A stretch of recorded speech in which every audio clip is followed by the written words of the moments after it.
history of Black business in the world.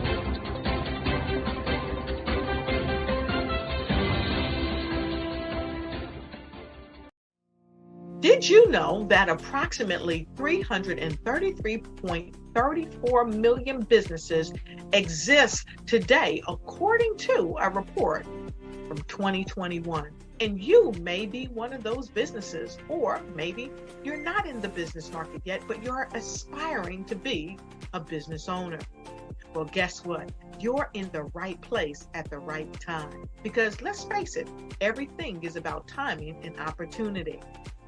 Hi, my name is Dr. Lotus Richey, and I'm the CEO and founder of the Lotus Richey Coaching and Consulting LLC, along with the Lotus Richey Ignite Show. 15 minutes of success with Dr. Lotus Richey, as well as books to boom your business and bring who you are.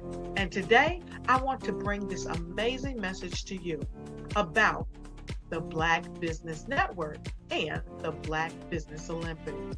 See, the Black Business Network and the Black Business Olympics is designed to help people just like you, that's right, that look like me, to take their business to the next level. Not just in your front yard or your backyard, but globally. The Black Business Network and Black Business Olympics is designed not to just help you survive, but to help you thrive. So join us today as we come together with businesses all around the world to support our students, our children, our young teens, our young entrepreneurs. What we do is we come together to help raise funds for students who are aspiring to be business entrepreneurs, who are aspiring and who are thriving in college. We endow them with a wonderful opportunity to gain scholarship of either a laptop or several thousands of dollars. And we invite you to help be a contributor to this amazing opportunity to help someone that looks just like you. So join us today at our website and let us connect with you and help you ignite and take flight in every area of your life on the Black Business Network and the Black Business Olympics. I'll see you on the other side.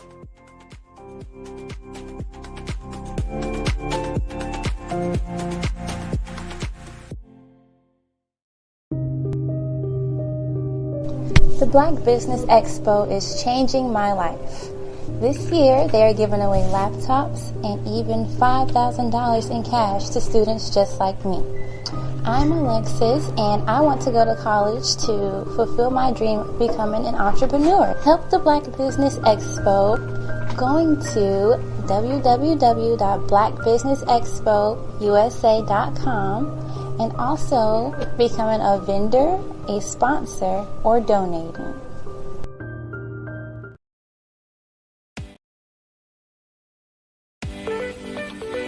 You are in the right place at the right time.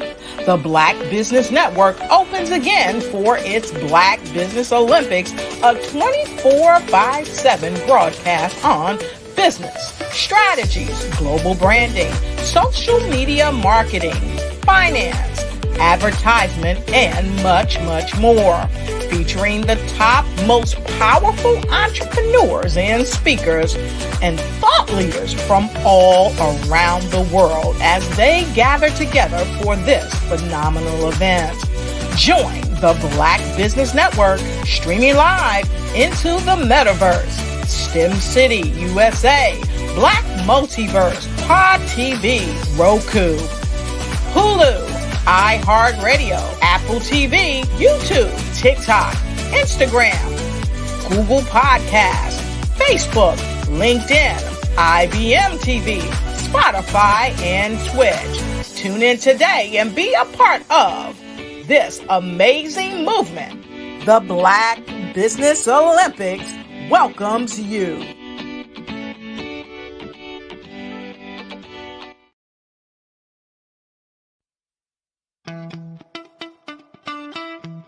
How many times have you been asked to help someone you didn't even know, a student, a business entrepreneur? Or did you ever even ask ask, where did they end up? That business, that friend, that entrepreneur. Well, just maybe they ended up in a gang, bankrupt, homeless, or worse, dead. Maybe they turned to crime, drugs, and alcohol. Did you ever wonder? Did you destroy their dream, or was your life always so easy? At the Black Business Olympics, we started a movement to help students complete. Give them hope and foster success. Help them to leave their dreams of providing laptops, computers, and up to $5,000 in scholarship funds. Today, we ask you to help a student, a business owner, or an entrepreneur to realize their dreams by sponsoring them, supporting them, and buying from them. Consider this. With $1.6 trillion in our Black community, we only ask for a small donation for our students, our businesses, and our entrepreneurs. And you can change a life today. So I ask you, what are you going to do? Sit on the sideline and watch our students in high school be leaving, miss out on their dream from lack of resources? Or are you going to donate to the movement and change their future and yours as well? Give us a call today at 919-308-9090. Change their life by investing with action to the Black Business Olympic Fund. The Black Business Olympics, one of the largest business showcases of Black business in the history of the world.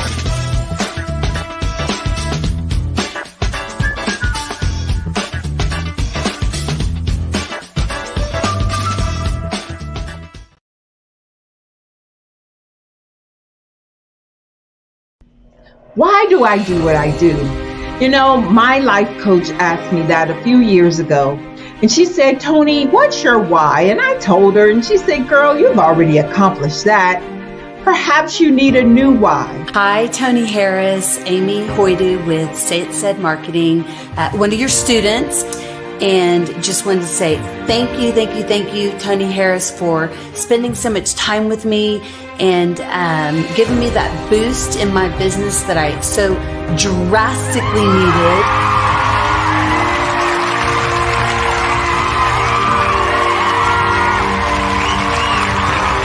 My why is to touch, move, and inspire my clients to take drastic steps to be better than they were before they met me. I'm a resource. I'm a connector. I want to help people build deeper relationships that are beneficial to their life and business. That's what I do best. So, first thing you got to do is show up. And speaking is a way to magnetically attract your ideal client to you. How many of you use social media that way? Absolutely. And this is how you look to the world. Drastic steps are the steps that are needed to be successful. And my business is drastic denotes a mindset. Getting out of your comfort zone. Doing something that you don't necessarily feel comfortable doing, want to do, but you know it's a necessary step to be successful in your business.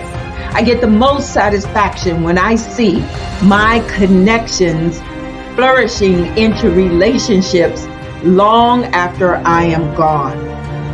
Hi, my name is Jasmine Augustine with Media Jasmine, and I've joined several networking and referral groups in the area. And Network in Action Northeast Houston with Tony Harris Taylor is one of the best organizations that I've joined. I love that piece of what I do, and it is what fuels my fire.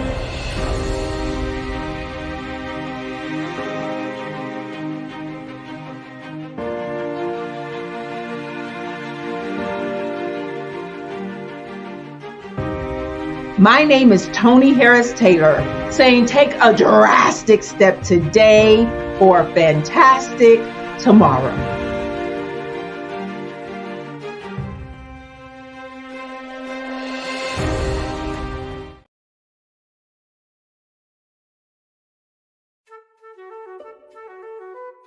This is Dr. Arnold T. Petsworth. He's the owner of Petsworth Vet World, a veterinary clinic in Hopton, Connecticut. His patients include dog, cat, frog, fish, Goldie, dog, and this alpaca. Due to doctor-patient confidentiality, we can't tell you their names. Business at Vet World was steady, and then quarantine hit. Neighbors brought new four-legged friends into their homes. Bunnies. Bunnies everywhere. Dr. Petsworth welcomed these new patients with open arms. The only problem? There were more appointments than he could manage. That's when Dr. Petsworth turned to his American Express business card, which offers spending potential that's built for his changing business needs. He decided to hire a new assistant, Julio, and with spending power built for business purchases, he used his card to furnish a new exam room. Together, Dr. Petsworth, Julio, and American Express Business made sure all the pets of Hopton got the love and care they deserved. And everyone was happy. Get the card built for business by American Express.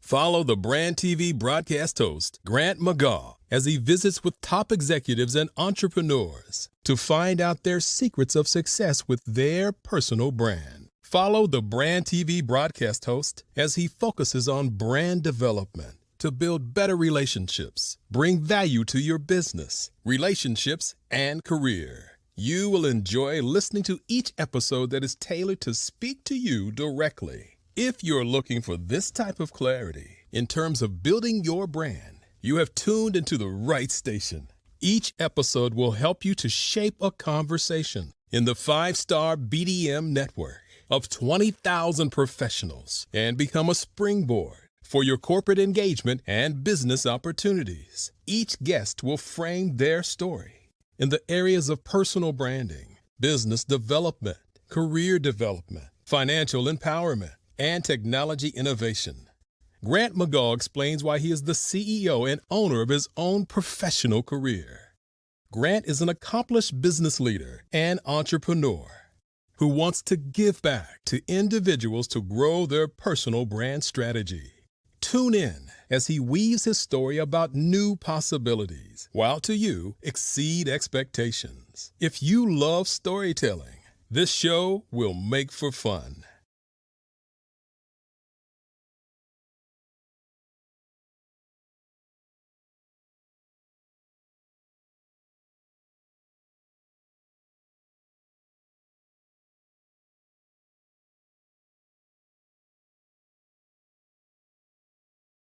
Hey, it's your girl Colette V. Smith. The V is for victory. My mama would tell you the V is for Veronica, but it's Colette V. Smith. The NFL's first African-American woman to coach in the history of the National Football League by way of being the first female in 2017 to coach in New York Jets franchise history. Today, I'm the founder of Believe in You Incorporated. Believe in You Incorporated. I got here because I didn't limit myself. I started thinking freely, living life freely. Don't limit yourself. Unleash your power, the power that God created you to be and to have. I got here because I didn't just follow a path. I created my own. You can do the same thing. You know why I know this? Because genius is common.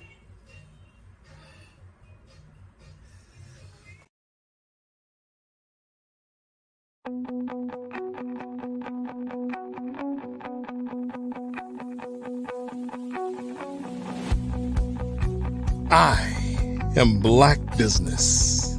From the moment I wake until the time I sleep. Yes, I am Black business. I am Black business. Tell me, are you Black business? I am Black business. Do you support Black businesses? Listen, I support Black business because I am Black business. Black Business Expo, one of the largest business showcases in the history of Black business in the world. The world! Sign up today at www.blackbusinessexpousa.com or call 919-308-9090. I am Black business.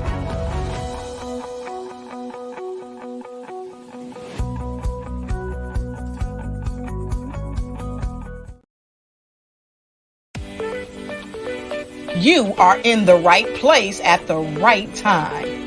The Black Business Network opens again for its Black Business Olympics, a 24/7 broadcast on business, strategies, global branding, social media marketing, finance, advertisement, and much, much more.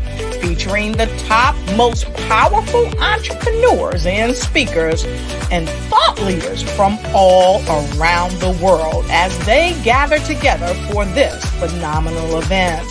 Join the Black Business Network streaming live into the metaverse, STEM City, USA, Black Multiverse, Pod TV, Roku, Hulu, iHeartRadio, Apple TV, YouTube, TikTok, Instagram, Google Podcasts, Facebook, LinkedIn, IBM TV, Spotify, and Twitch. Tune in today and be a part of this amazing movement. The Black Business Olympics welcomes you.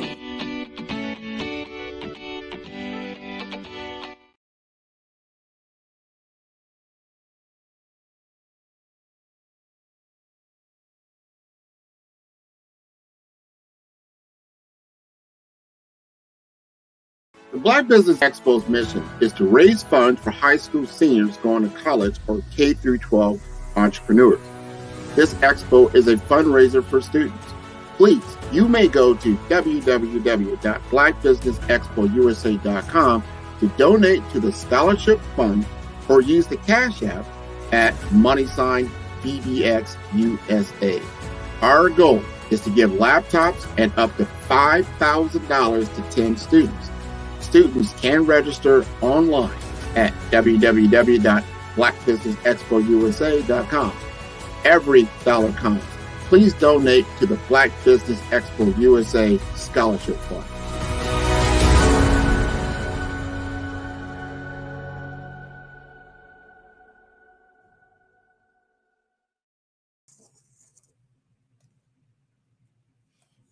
Good afternoon, business owners, entrepreneur, thought leaders, and corporate. Welcome to the Black Business Network. My name is Dr. Tanya T. Wise. Well, all new beginning, and I am a business owner and your moderator for this afternoon Black Business Network. The Black Business Network is a 24-hour business network showcasing Black businesses, business owners, entrepreneur, and thought leaders worldwide. We have speakers from North Carolina, London, Singapore, Africa, Japan, and cities all over the United States. The Black Business Network is a global network sharing this business and knowledge to empower, inspire, and educate businesses about business. We are about to talk to Lawrence Nichols, who is a leader about leadership. Genius is common, and I'll see you on the other side. Hi, Lawrence. How are you? I'm great there, Dr. Wise. How about yourself? I'm amazing, getting better every day in every way. Thank you for asking. I love that. So, Lawrence, we have a few questions today about leadership. And so the first question is, why is leadership important? Whew. I've often heard it said that if you think you're leading and no one's following, just taking a brisk walk. The truth is, without leadership, people have nowhere to go. I found that to be true my entire life. You know, I working in various environments, I had someone once say, lead me, follow me, or get out of the way.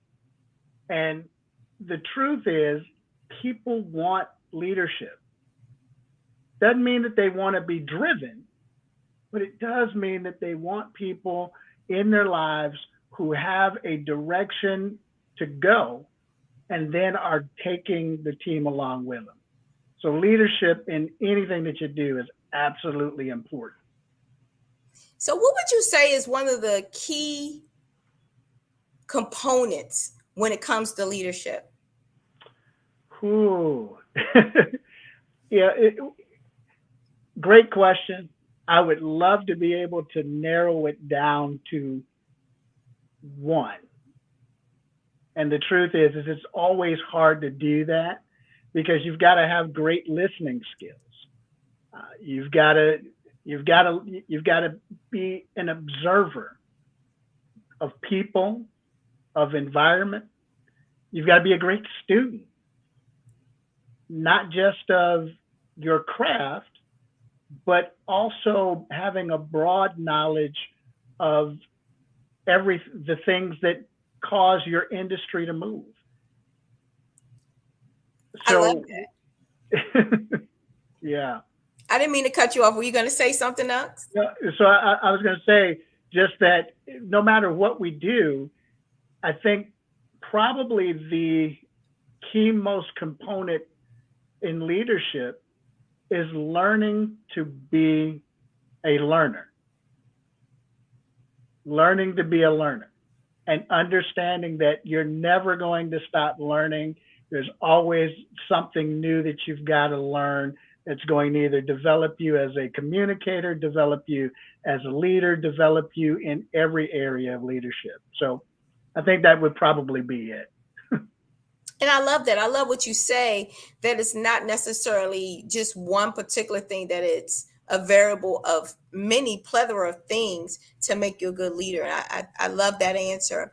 What would you say to a person that is thrown into leadership? As we know, as John Maxwell go over some of the leadership tools and techniques, that he talks about the first level. And the first level a lot of times is where you have defaulted into leadership. You know, maybe you're good at something and your employer just makes you now a leader over that particular thing. Or even if we just sign up for a project, right? And because you are the first person to speak, now oftentimes now you're the leader of that project. Like, I know that has happened to me.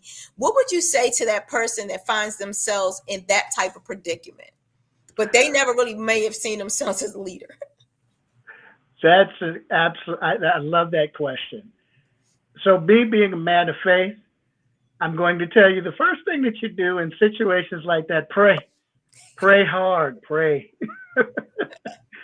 And I say it lightheartedly, but the truth of the matter is most times that when you're being thrown into a leadership position, and there's two approaches I think that you can take to that. One, you can run scared with your hair on fire, pants on fire, and run around the room saying the sky is falling. Or you can say, you know what? Everything that I have, everything that I've learned, every experience that makes up who I am is already present. Let me leverage what it is, who I am and what I have against this leadership challenge. All too often, I think what happens is people, for whatever reason, see the leader as being some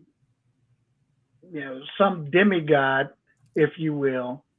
And the truth is, leaders are people too. They sweat, they bleed, they cry, they go through the gamut of emotion. So giving ourselves permission to be human once that leadership challenge comes upon us, and sometimes it's just thrust upon us, here, go. Like you said, just because you said, hey, I've got an interest in it, great, you're it. But understanding that giving ourselves a chance without defeating the opportunity that's presented before us. So you said a lot of great key components in that last statement that you were talking about. But what would you say to that person that they were interested in what it is that they're doing, but not necessarily the leadership part of that? So I've actually had folks like that over the time where they love the content. They love the idea of being the technical expert. They love the idea of getting their hands dirty, but they don't necessarily envision themselves as leaders. And if I've learned nothing else, John Maxwell says something that is absolutely mind-blowing, but a very, very simple concept. It's mind-blowing, but it's a very simple concept. Leadership is influence. Nothing more, nothing less. I love that. I love that.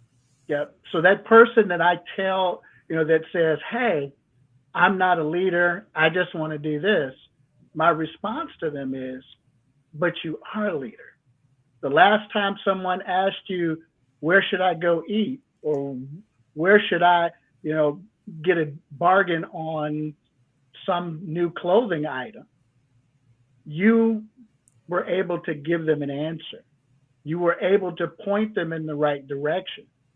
As a matter of fact, you probably were able to give them several possible solutions to their problem.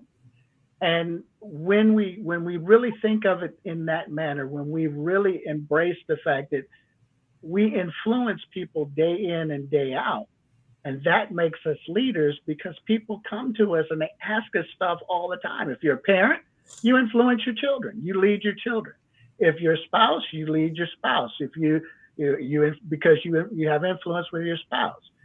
You may not be having much influence with your dog. Well, maybe your dog if you feed it. Your cat, absolutely not. So, but you've got influence, and if you got influence, you are a leader. Absolutely. And I love how you put that leadership, and reminding people that leadership has a lot to do with influence, because with social media these days, people want the likes and they want the hearts and they want people to comment on their page. But I don't know that they also have equated that as part of leadership, right? So can you talk a little bit about how social media influences leadership? Ooh. Social media is absolutely, so think of it in this manner. When we talk about leadership and social media, it's unlike the way it used to be. You were a leader in your sphere, whatever that was, and usually that was pretty close hold.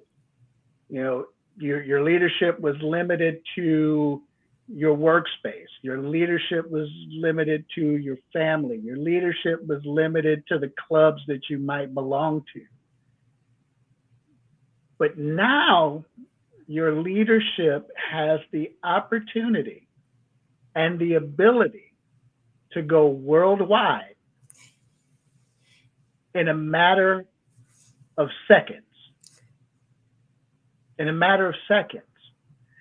so with that, if we understand that we are leaders, whether you're a thought leader, a fashion leader, whatever kind of leadership sphere, space you live in, that comes with a responsibility. And unfortunately, I'm seeing so many people that have the power of leadership in the social media space abuse it because they feel it's necessary to tell their truth. Here's the thing, and I might get some hate mail on this, but nobody cares about your truth to that extent. People care about your truth to the extent that it helps them become better. And oftentimes people take license to tell their truth to the degree that it is destroying other people. And that's the example that it's setting. And we live in a culture that eats that up. It says that that's the right thing. So I always go back to what kind of value system do you have in place that monitors, that governs how you lead in the social media space as a leader. I love that. And I think that you really hit the nail on the head when you talk about how people want to give their truth. And I'm guilty of that. Growing up, I had to learn how to cultivate my talk, that, you know, everything that comes to mind doesn't mean it needs to come out the mouth. And so I think many of us have been in that predicament, and not all of us have really evolved in life where we don't do that. And so what I think, and you can tell me, what is your take on leadership beginning with you, learning personal development and learning to really lead yourself first? What is your take on that? How do you feel that that is a good stepping stone for most people? Or what is your thought on that? You can't lead anyone until you learn to lead you. That's the, you know, and if I can say this, leading me is a lifelong journey, right? It's not like you wake up one day and say, oh man, I've got this figured out. I've figured out how to lead me. In fact, what I find, the older that I get, the more I realize that I don't know. I know that I'm painfully aware of my frailties and my faults and my hiccups and my hangups. And all of those alone give me the necessary ammunition to continue working on building a better me day in and day out. But if you're not willing to commit to leading yourself well first, then you are almost a hypocrite in terms of leading others. And people, regardless of how we look at it, people are going to look through and they're going to see you. They're going to see that happen. They're going to see that that you're not authentic in your leadership, because they'll be able to see all of your blind spots. They'll be able to see all of your shortfalls and shortcomings. And as a result, it's going to be difficult to lead them.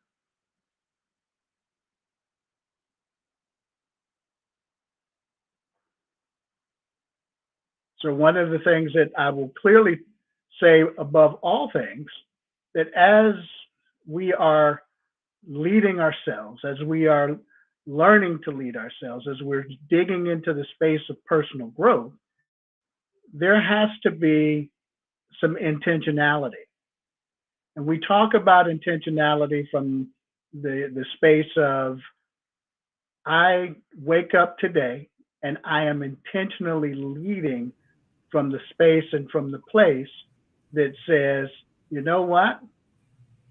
I care about people enough to be concerned that they might not be getting the very best of me. And if I want to be authentic in that leadership, then I've got to be intentional in making myself a little bit better every day. Awesome. So can you tell us a little bit about your company? Okay. Well, I've done a little bit of, it seems like you feel like you're always creating and developing, and as a serial entrepreneur, quite honestly, I never considered the fact that I would be an entrepreneur. In all honesty, business always kind of rose to the top for me. I think back to even being a little child, and in the neighborhood, I created a small business at 4, running errands for the elderly in the neighborhood. Wow. So if they needed items from the grocery store, I would walk to the grocery store with my little wagon, get their groceries, bring it back, and it'd give me an aluminum wrapped package of maybe 50 cents or $1. Now, as a kid, $1 was a good thing, because candy cost a penny back then. And you're dating yourself. Watch it, Mr. Lawrence. You're dating yourself. The penny candy. I think the penny candy now is 25-cent candy. Come on now. Come on. So with LTN Leaders Who Win, it's a subsidiary of LTN Enterprises LLC, and my wife and I created LTN Leaders Who Win simply out of when looking around, we found that many organizations weren't necessarily being led well. In fact, most organizations didn't even know that they were leading, I won't say badly, because the truth is you don't know what you don't know. Right. And we found this to be true over a number of different places because people weren't asking the key questions that were moving them into the next level of their growth development or their next evolution of what their organization should have been or what they desired it to be. Oftentimes what we found was there was a disconnect between the leader's vision and the reality of the workplace.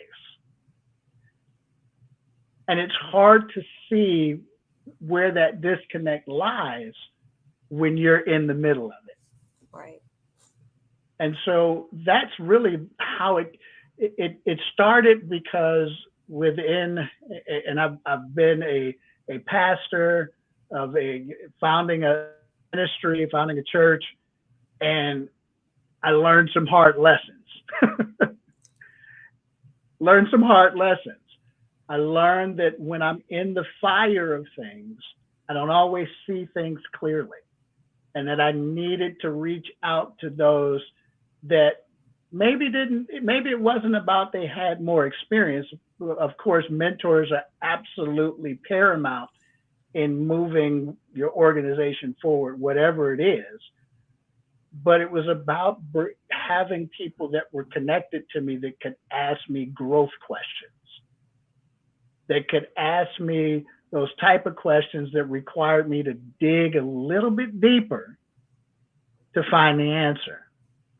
And so that's really how LTN Leaders Who Win was birthed. It was birthed out of seeing a need for organizations that weren't necessarily doing that kind of intentional work, both for themselves, for their teams, and just kind of on the hamster wheel of, wash, rinse, repeat of not moving beyond mediocrity. Absolutely. I love that. I love that answer. So we had another question come in about your organization. So we know how it was birthed. And I heard you mention your wife is a part of this as well. How do you guys delegate? What part is that she does and what part did you do? So here's what's amazing. My wife and I will be married 30 years this year, 30 years next month, as a matter of fact. Woo. And we've been together 34 years. So we have learned what each other's strengths and our needs or areas for growth are. I am more along the lines, I'm the business analytics kind of guy. So I do, I analyze space, I analyze, what's going on. But with her, she's been in the field of education. And so we leverage each other's strengths. She's also a creative. And because she's a creative, we're able to really think outside the box and go, hey, we're seeing this with this particular organization. What are some innovative things that we can come up with? And then, we'll take the creative side, we'll take the analysis side, we'll pull it all together, and then we're able to provide some solutions. In addition to that, we're able to leverage through another sector, another segment of our organization, we're able to pull in other people as well that build out the team depending on the organization's needs within that space. So we're leveraging the strengths of many to address the issues that may that may be apparent or that may exist within an organization. So that's kind of how we leverage each other's strengths. We recognize the things that others, that each other, okay, well, I'm not that good at that. Like, I hate social media. I hate it. I know I have to do it, but my wife's good at that, because she's consistent. I'm hit or miss. I know I need to get better. It's a growth area for me. So, but again, it's about understanding, knowing who's on your team. And when you're able to do that, when you really understand the strengths of your team, then you can really grow and expand on those strengths. And so all of that was such great answers, and I know that our listeners got some valuable information from what you just said. I'd be remiss if I did not ask you, how do you guys handle the adversity from work into home? How do y'all differentiate and cut that thing off? Because I know, like with my husband, of course he's the head of the household, but I am the primary head in our business. So I'm just curious as to how do you guys leverage that? So that is an amazing question. And when you have couples working together in business, in ministry, in whatever it is, and with us, we've done everything together. We've built a family together. We've built businesses together. We've built ministries together. Part of that is getting back to the foundation that we're built upon. I would love to tell you that either one of us by ourselves are absolutely amazingly great people that know how to time management and always are able to provide for, the emotional and the, emotional needs for, us and everyone else. But that's not the case. Again, as a person of faith, I'll be the first to tell you that God has been the center for our success in anything that we've done, in any venture that we've pursued. Now, we actually wrote a book, and it was called Beyond the Pulpit. His eyes, her eyes, and God's eyes.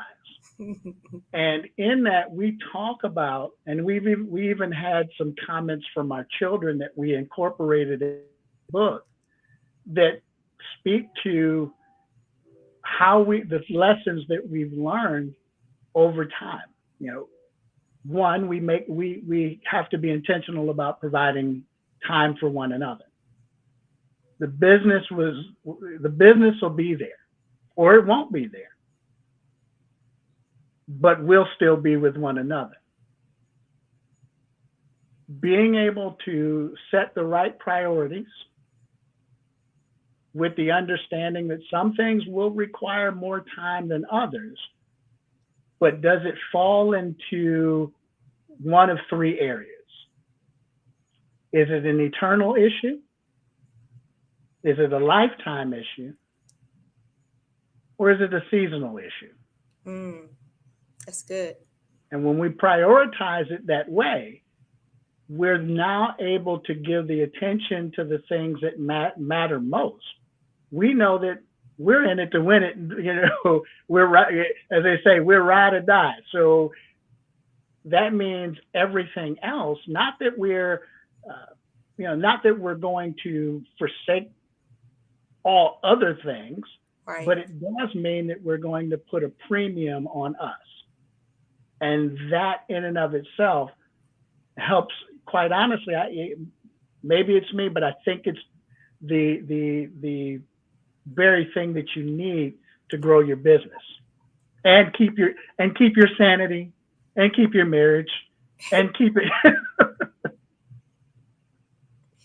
Absolutely. And I think that's part of leadership, which is why I was glad that that question was asked and how you answered it, because it goes back to a lot of times, would you agree, in leadership, you do have to put your personal feelings aside in a lot of different decision makings and figure out what's the best for the masses.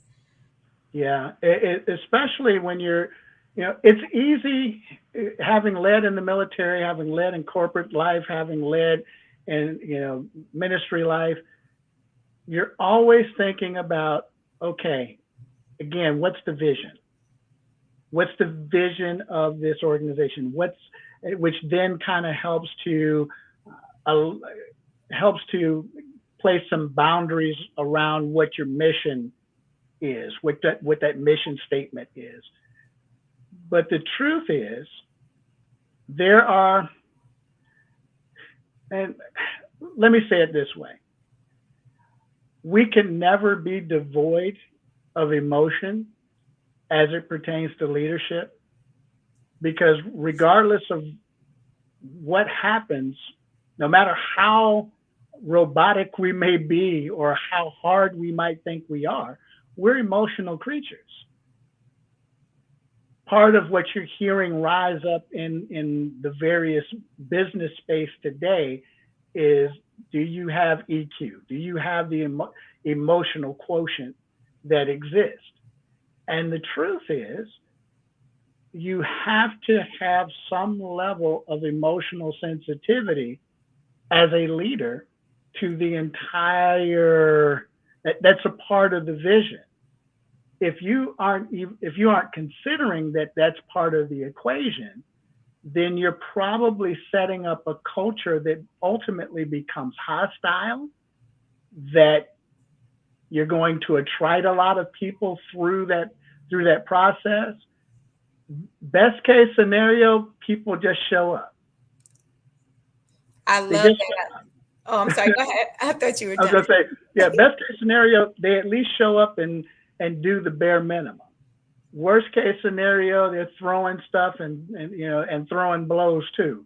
So ultimately, you've got to consider that people are people, and people are going to come with all of who they are. Right. Good, bad, ugly, they're going to come with it. So now, if I understand that, if I know that up front, guess what I'm going to do? I now can develop a plan for how I can communicate with them, how I can exchange with them, how I can relate to them. I can have empathy in a way that I might not have had it before, looking at solely the bottom line. And that's where I think that's the biggest win we can make as leaders, is seeing that it's not just about the black and white, it's the many shades of gray in between. Doesn't mean that it's your responsibility, because that can become an unmanageable weight of responsibility. But it's understanding, or at least taking into the mix, that those things exist. And because they exist, we now have a battle plan, an engagement plan for how we can navigate through it. Well, I love all the answers that you've given us today. That is our time. For our listeners, can you tell them the best way to contact you, such as a website or a phone number? What would you want our listeners to reach you? So we can be reached at LTN Leaders Who Win on any social media space, except the only place that I don't think that we're on are some of the ancient places, but Instagram, Facebook, Twitter, LinkedIn. Reach out to us that way. Send us a direct message or an IM. You can also reach us at 757-741-8044. Again, that's 757-741-8044. And again, we just look forward to connecting with everyone in the space. Thank you so much, Lawrence Nichols from LTN. Genius is common, and we'll see you on the other side. See you on the other side. The Black Business Expo mission is to raise funds for high school seniors going to college or K through 12 entrepreneur. The expo is a fundraiser for students, and they may go to www.blackbusinessexpousa.com.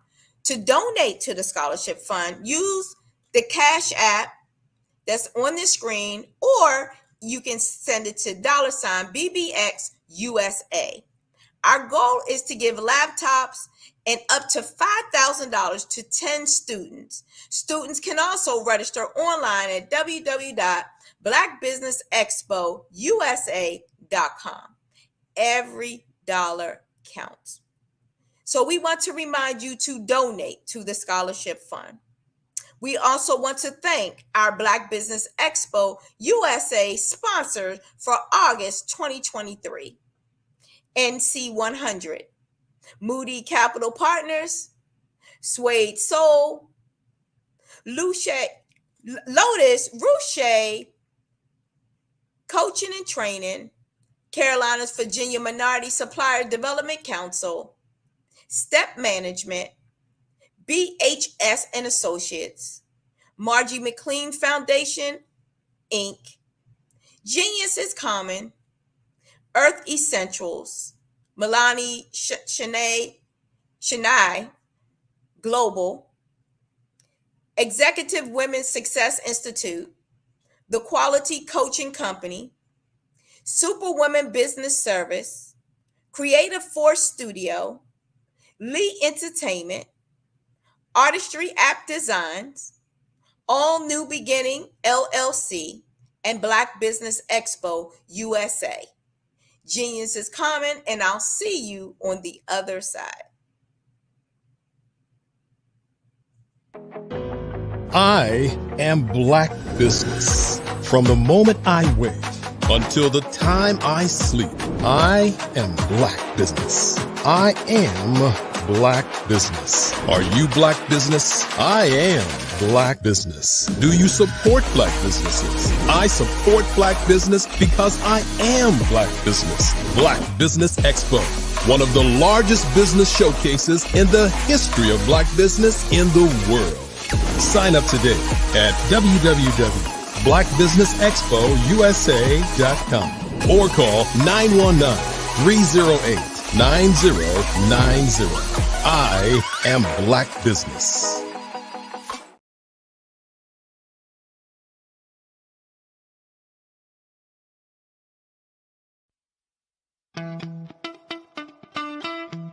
How many times have you been asked to help someone you didn't even know, a student, a business entrepreneur, or did you ever even ask, where did they end up? That business, that friend, that entrepreneur. Well, just maybe they ended up in a gang, bankrupt, homeless, or worse, dead. Maybe they turned to crime, drugs, and alcohol. Did you ever wonder? Did you destroy their dream, or was your life always so easy? At the Black Business Olympics, we started a movement to help students complete. Give them hope and foster success. Help them to leave their dreams of providing laptops, computers, and up to $5,000 in scholarship funds. Today, we ask you to help a student, a business owner, or an entrepreneur to realize their dream by sponsoring them, supporting them, and buying from them. Consider this. With $1.6 trillion in our Black community, we only ask for a small donation for our students, our businesses, and our entrepreneurs. And you can change a life today. So I ask you, what are you going to do? Sit on the sideline and watch our students in high school be leaders, miss out on their dream from lack of resources? Or are you going to donate to the movement and change their future and yours as well? Give us a call today at 919-308-9090. Change their life by investing with action to the Black Business Olympic Fund. The Black Business Olympics, one of the largest business showcases of Black business in the history of the world.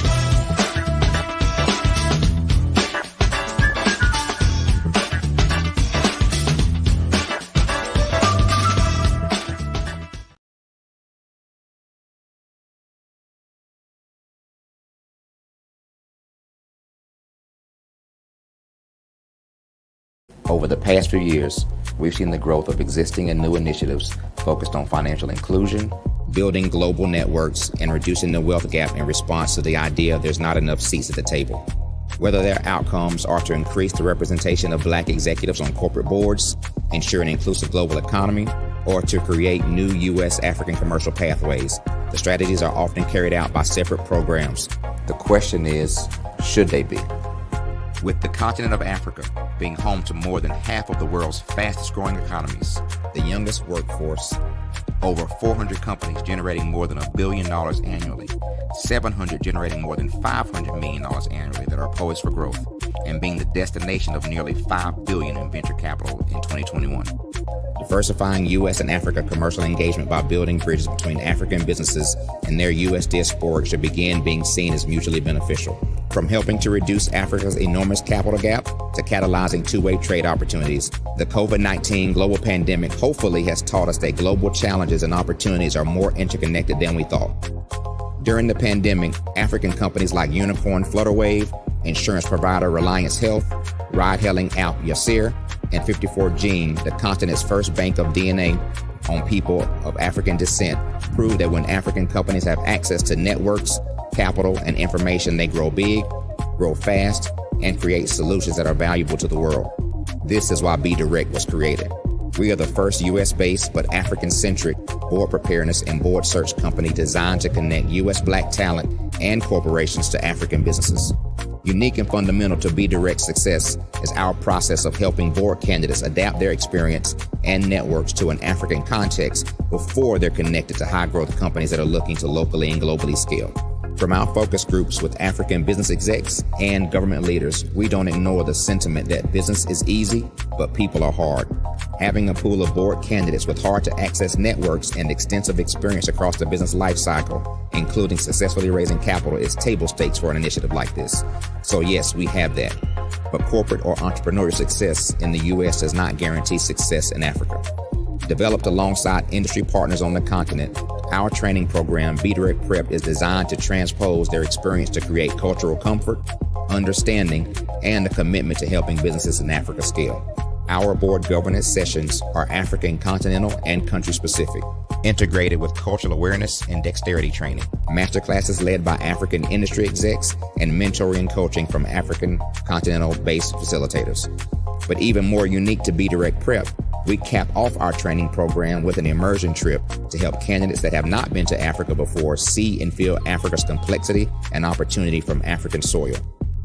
We all know traditional network-based board placement has historically left a lot of us out of ever really being in the paid board pipeline. Our strategy supports the work of many great organizations that are successfully filling seats at U.S. board tables by creating more tables for those that are still left on the sideline. It's time to start seeing the role and value of U.S. Black talent and businesses on the continent of Africa differently. Old perceptions and habits limit economic inclusion. Let's transition Black talent and the African businesses they will support from the periphery of the global economy to its core. Living in a global lockdown, we all know now how fast local and global economies can change, and see the value of having businesses that hire, strengthen local value chains, and even grow globally. Status quo in any form holds back progress. We must democratize U.S.-Africa commercial engagement by socially and economically connecting cultures that have long been disconnected. It's time for Africa's U.S. diaspora to redefine their global value by helping African businesses scale continentally and globally.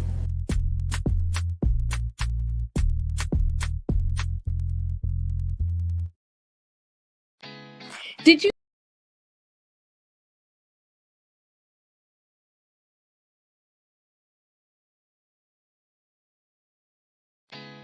Did you know women represent just 3% of Fortune 500 CEOs and less than 15% of corporate executives at top companies worldwide? Have you wondered what the secrets are to getting into the top ranks, whether in the private or public sector?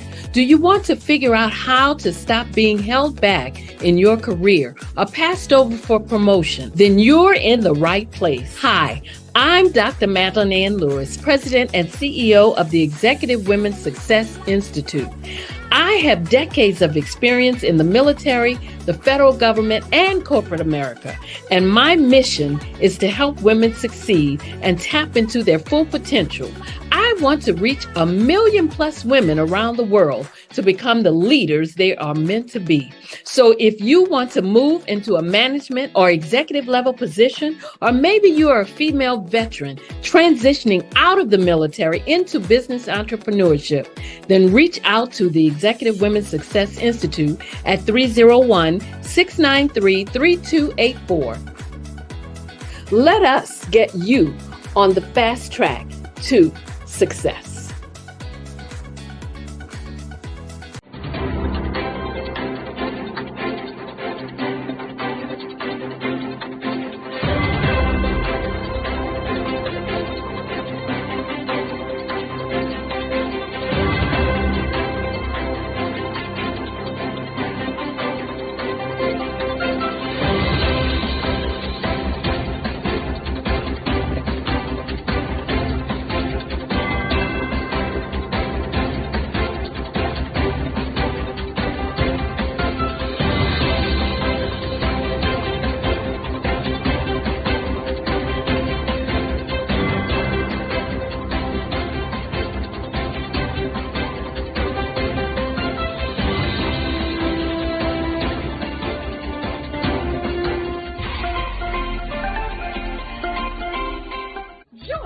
Dr. Eric Kelly III and a host of phenomenal speakers from all around the globe for this 7-day virtual event that you don't want to miss. The mission of the Black Business Expo is to raise scholarship money from kids all the way from high school all the way from college. The Black Business Olympics is one of the largest Black business showcases in the world. It is an opportunity for businesses and companies to showcase their businesses globally. We are going to be giving away laptops up to $5,000 away to students. Do you support Black businesses? Listen, I support Black business because I am Black business. Black Business Expo, one of the largest business showcases in the history of Black business in the world.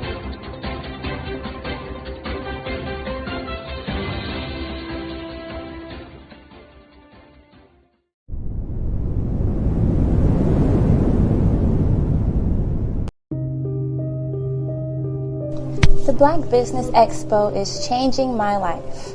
This year, they are giving away laptops and even $5,000 in cash to students just like me. I'm Alexis, and I want to go to college to fulfill my dream of becoming an entrepreneur. Help the Black Business Expo going to www.blackbusinessexpousa.com and also becoming a vendor, a sponsor, or donating.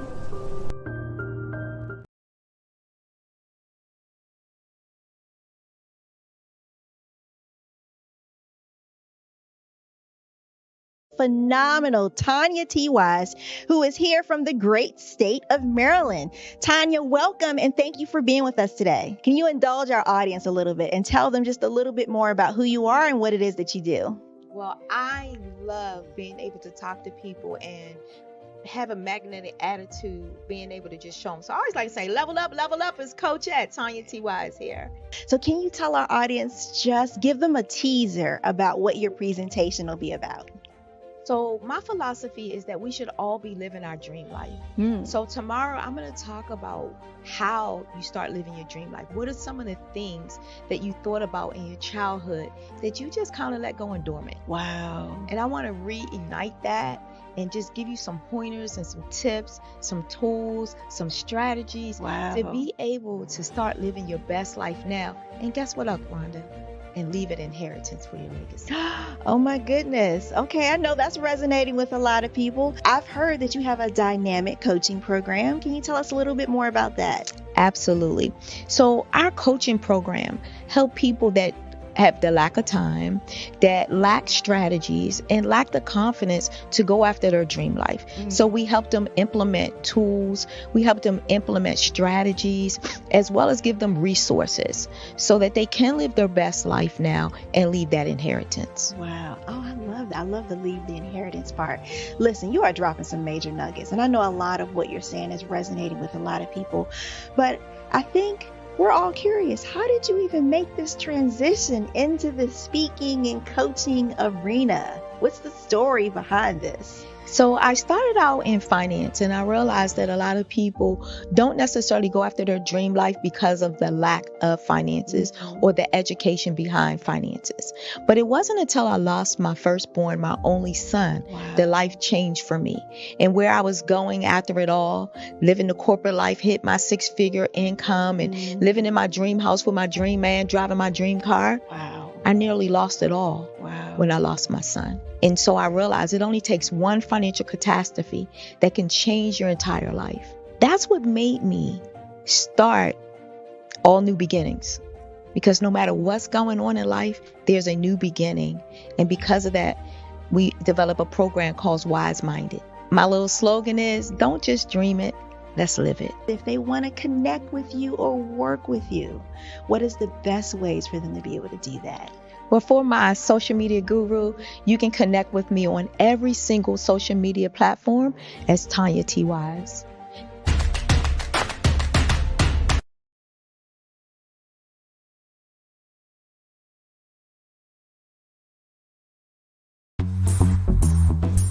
Attention all entrepreneurs and companies. Are you looking for reliable and efficient virtual assistants and back office support to help you manage your business tasks? Look no further than Superwoman Business Services. Our team of virtual assistants provides a full range of administrative support services, including operations management, social media marketing, and much more. We also offer website design services to help you create a professional online presence that reflects your unique brand. In addition to administrative support and website design, we offer business development and structuring services to help you grow your business and achieve your goals. We'll work closely with you to identify areas of improvement and develop a customized plan to help you reach your full potential. At Superwoman Business Services, we understand that running a business can be overwhelming and time-consuming. That's why we're here to help you fly high and achieve success. Our virtual assistants are highly skilled, experienced, and dedicated to providing you with the support you need to thrive. Come fly with us and take your business to new heights. Let us help you become the superhero entrepreneur you are meant to be.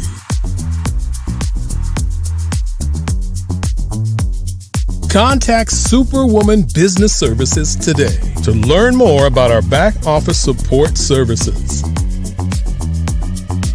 Come fly with us and take your business to new heights.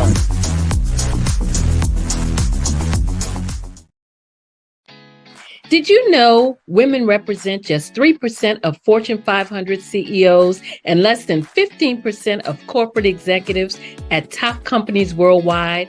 Have you wondered what the secrets are to getting into the top ranks, whether in the private or public sector?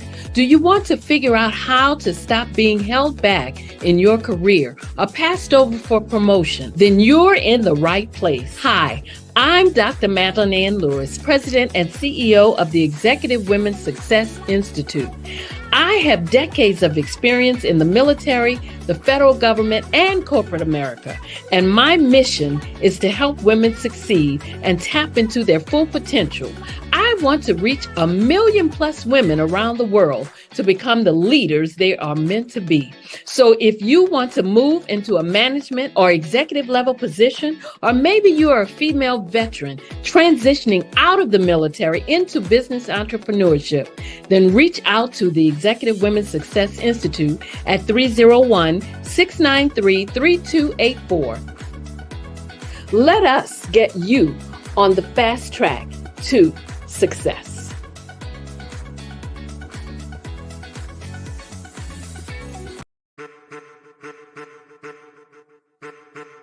I am a child of the Most High God. He has gifted me in ways that I could not even imagine and didn't know.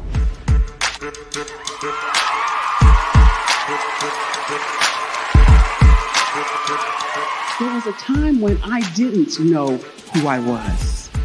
I listened to other people tell me who I should be, what I should do. I listened to people telling me that I should be a boutique owner, that I should be a construction manager, that I should be a laborer. Have you ever felt like you should do something else, be something else, go somewhere else, be wherever you wanted to be, and you felt like you were in a box? Anybody in the room? And you couldn't get out? Anybody in the room? And you kept trying to go and go and you couldn't get out? Anybody in the room? But let me tell you, you need to rock the box. Rock the box.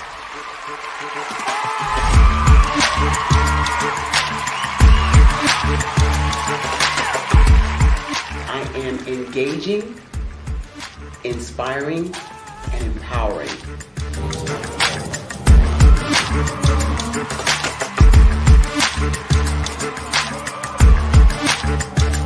I would give you everything I know. Just by touching you, if I could, by osmosis, give you every single thing I've learned, I've gone through, I know I would. We know that's not possible, but as it is possible, I love to share information with people. Some of you out there, people have told you that you can't be, you can't have, you can't do. But I will tell you, like Kingston said, you can, you must, and you will. If it's to be, it's going to be me. You got to say it. If it's to be, it's going to be. If it's to be, it's going to be. If it's to be, it's going to be.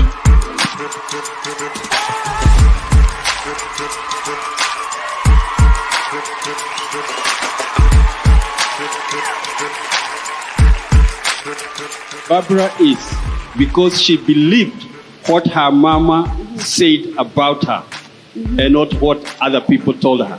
Every day you wake up, when you're in a situation, it's your choice whether it's an advantage or the disadvantage. She gained her confidence and her life, and now she is a testimony. If I can help you elevate yourself, then I feel like I'm elevating my own self as well.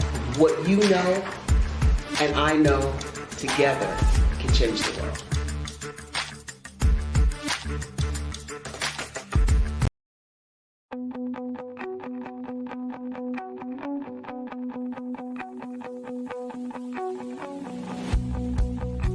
I am Black business.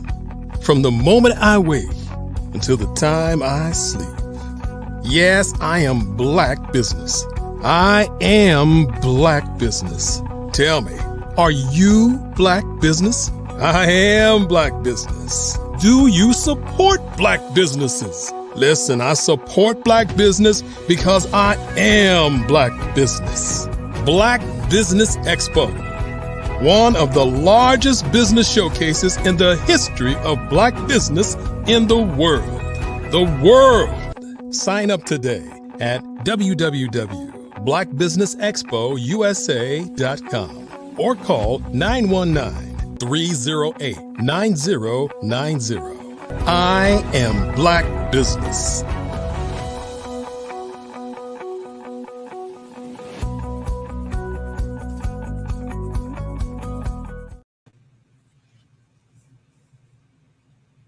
Good afternoon, business owners, entrepreneur, thought leaders, and corporations. Welcome to the Black Business Network. My name is Dr. Tanya T. Wise of All New Beginning, where we help people activate, and cultivate their purpose with their passion so that they can have a profit.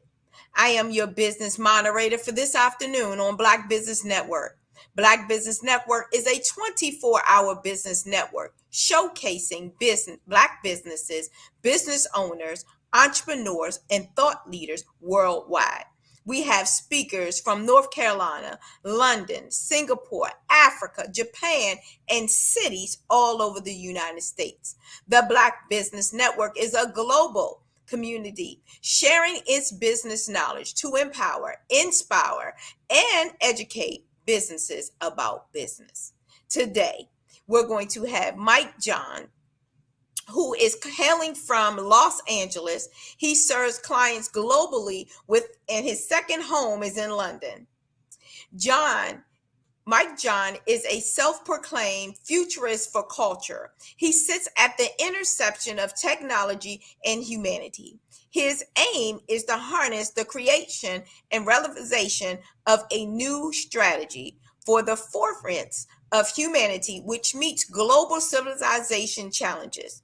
The creation of optimal conditions, promoting technology, culture, the self-consciousness, and the realization of a new futuristic reality based on 5 principles: technology, culture, ethics, data, and privacy.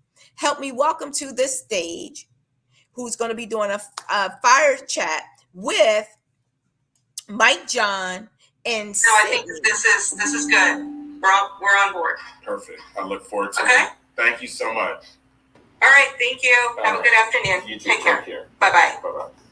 Welcome to the stage, Mike John and Sydney Wellensby. Hey, how are you? I'm amazing. I'm going to lead you gentlemen to the stage. Genius is coming, and I'll see you on the other side. All right. Mike, how are you today? Good. Thank you. How are you doing? Good. We touched base a little bit over the weekend, so I hope the rest of the weekend was good for you. Yeah, absolutely. All's well.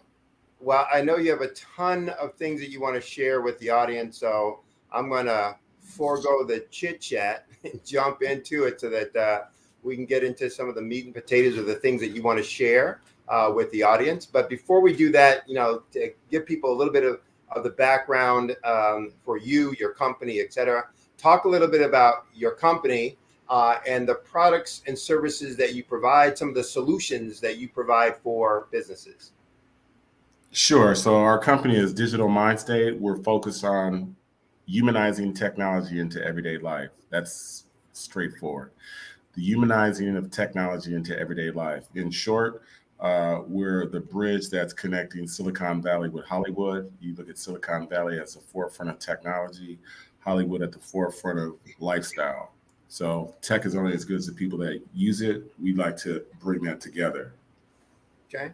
Talk about maybe one of the most interesting or exciting projects that you did recently that kind of highlights for folks the kinds of solutions that you bring and the kinds of nuances to technological solutions that you deliver. Well, I love the fact that we're based here in LA, so entertainment is always the low-hanging fruit of technology, and by that, and I can say this for the Black Business Network, hip hop in particular has always been the early adapter of technology. Before that, maybe one thing that could supersede that would be porn itself, but the culture of hip hop, who's first showcase, we love to showcase art, what have you. The culture is really big in pushing technology.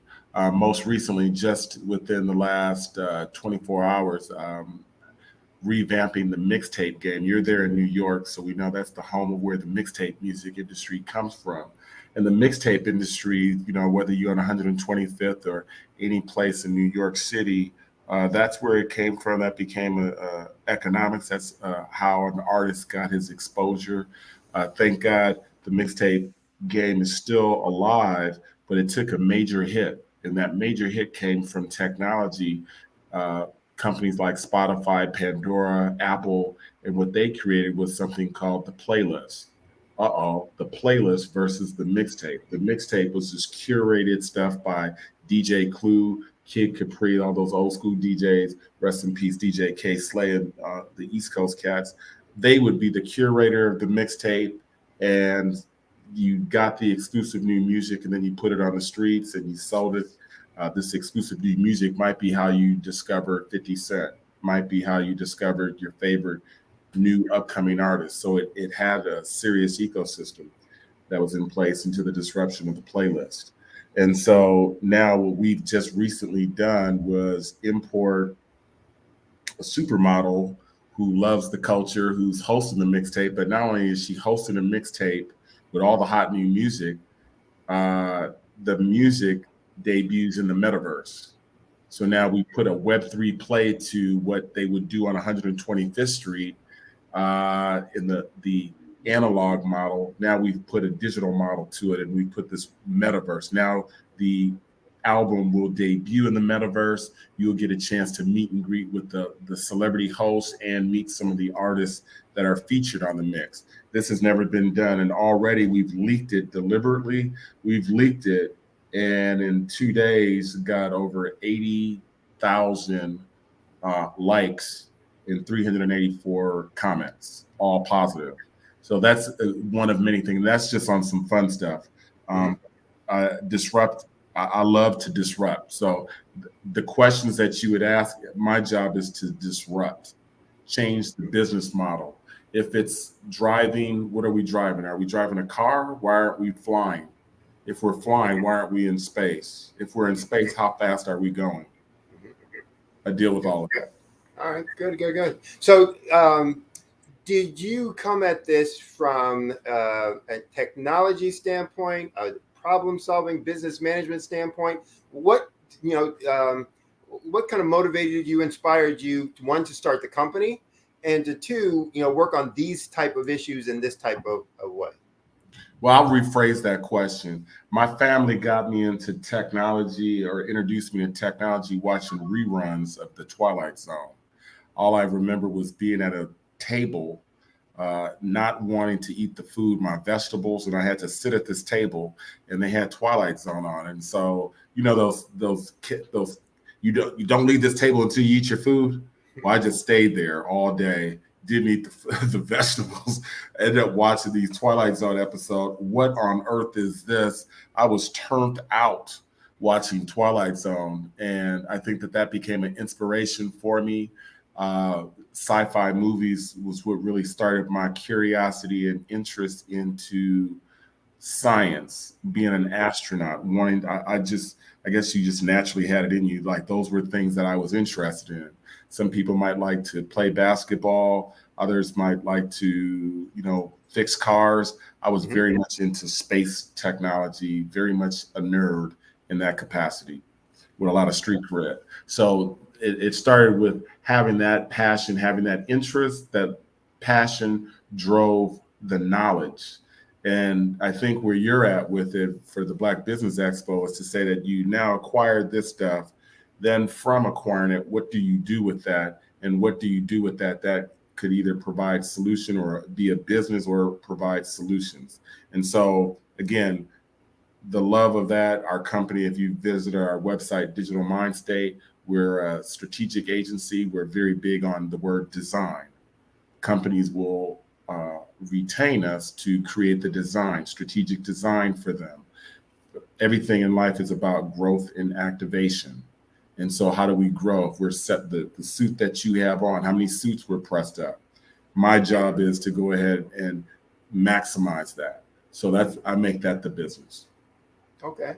So one of the hottest topics, I'll put it this way, sexiest topics, out there in terms of technology today is AI. Talk a little bit about, your view of AI relative to the future of business, the future of work, the future of Black folks in, the entrepreneurial space. Talk a little bit about that. I'll be short. AI is simply the tool. We must be clear. It is simply the tool. And for the Black Business Network, I want them to be very much cognitive that it's just a tool. Do not be afraid of it. Do not look at it as something out of this world. It is a tool that can be used to make your business efficient. Efficient in the sense of saving money, efficient in the sense of making new money, efficient in the sense of maintenance. AI is your other brain. It's basically a machine that can do human-like tasks. And so if you're a business owner, small business owner to large, it doesn't matter.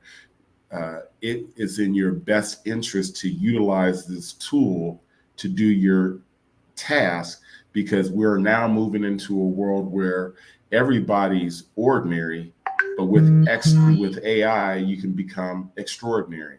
And the employer of tomorrow wants the extraordinary. So you don't go to a job today using a typewriter. You're using a laptop. You're using some sort of computer. Tomorrow's workforce must be AI enabled, because it's the extraordinary that we're looking for. Okay. Talk about some ways that you are incorporating AI into the solutions that you're dealing with, if you can go into some of those details. My job from Digital Mind State's point of view is to usher in 1 million tech-savvy AI data scientists. I call them citizen AI individuals, where you do not have to go to University of Alabama or NYU to learn about AI. You could actually learn from YouTube. You can learn from community college. And on top of that, once you have that interest, everything is seeded with passion. So when you realize, hey, I need to do these things, there's going to increase the passion of you to get involved and level up. So one of the things that I'm really excited about right now is ushering in the next 1 million AI-enabled, AI-competent entrepreneurs.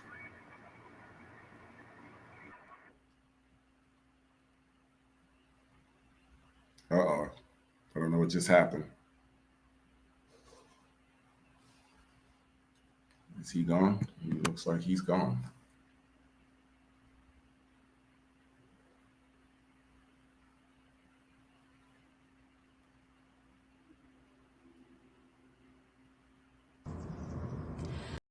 My name is Bobby Wheeler, owner and designer of Woosah Designs. Creativity is my genius, and remember, genius is common.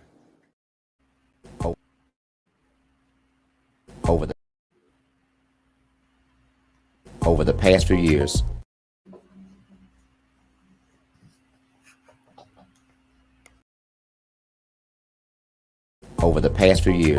we've seen the growth of existing and new initiatives focused on financial inclusion, building global networks, and reducing the wealth gap in response to the idea there's not enough seats at the table.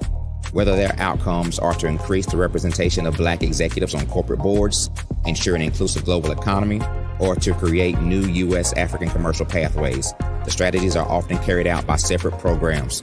The question is, should they be? With the continent of Africa being home to more than half of the world's fastest growing economies, the youngest workforce, over 400 companies generating more than $1 billion annually, 700 generating more than $500 million annually that are poised for growth, and being the destination of nearly $5 billion in venture capital in 2020.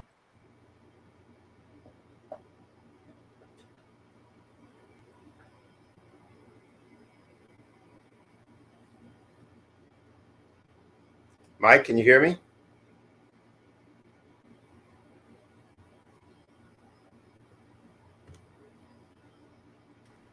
I can hear you. Okay. My apologies. Not sure what happened, but let's go on. Don't know if you had finished your response to the question about AI and how you're using it in incorporating into some of your existing projects. So if you did, I can move on to the next question. Yeah, just answered. Okay. Let's talk then a little bit about where you were talking before about companies wanting, kind of the the excellent, the above average, and how AI was going to help folks become above average based on their use of the technology as a tool. Talk a little bit about how you believe people can improve their comfort level and knowledge of how to use AI as a technology to be more confident and capable in the workplace. Sure. I think, again, I talked about learning and passion. And so with passion, you're going to be, and probably another word that I'll add in there, the strongest word would be a curious mind. So one has to be curious. If you're not curious to know what's going around, you're going to be ate up. If you are curious, then curiosity will lead you to the library, lead you to YouTube, lead you to a community college, lead you to a place where you can learn, you can be empowered. Okay. Now, you talked earlier about how you got motivated or inspired to be, kind of in the technology space by watching Twilight Zone. Talk about what inspired you to start your own business versus do what you do for someone else. That's a good question right there. What made me start my own business? Is that what you're saying? Yeah. What inspired you to start your own business versus just going to work for someone else?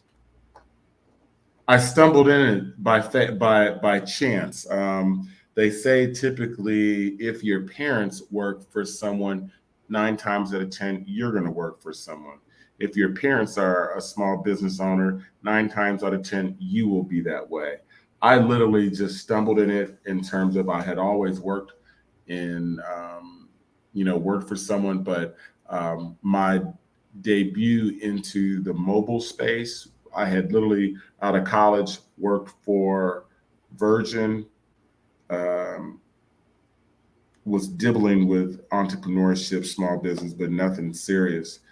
But it wasn't until I lucked up and was able to create ringtones. You remember ringtones, Sydney, when every phone had ringtones. So T-Mobile did a deal with me. The musicians, this is where ringtones are going to be in the future. They're going to be WAV files. They're going to be MP3s, and you'll be able to, they're going to sound like music. And I knew a lot of musicians and influencers or name brand artists. So I was able to create branded content. And when the paycheck started to come in, I became an independent business. Has a way of refocusing, right? Quickly became independent. This is a sustainable business. Royalty checks, 1 hour studio session creates 6 months of revenue, and that was incredible. So I was turned out early to say that all I have to do is just be in the studio while they create these funny things, funny skits or what have you, and that would be ringtones, caller tunes. And then to see the volume of that make money led way to ringtones, led way to wallpapers, mobile wallpapers led way to mobile games, games led way to mobile app development, app led way to social media led way to VR, AR, which led way to blockchain technology. Then came COVID. Then because of everybody having idle time, COVID introduced the world to NFTs. NFTs started with art, and NFT has moved to music. And then from there, it's expanded into other verticals, health, anything could be minted, anything that's an asset. So that furthered me to really become, you started off as this individual that got into the ringtone space. Shouts out to T-Mobile, created a sustainable business that became a label in a sense to a lot of artists. And then these artists started to look, hey, well, what's next? Tell us what's next down the horizon. Since we were able to make money with you and never did this before, you became the go-to guy for quote unquote, what's next? So that's what leads way to this word futures. What's next, Mike? What's next? Okay. So talk a little bit, you've worked for some household names and household name brands. and some that were pre-household names. From your interactions and experience, what have you seen as the most common problem that the big businesses with the big names make and the pre-big name businesses make?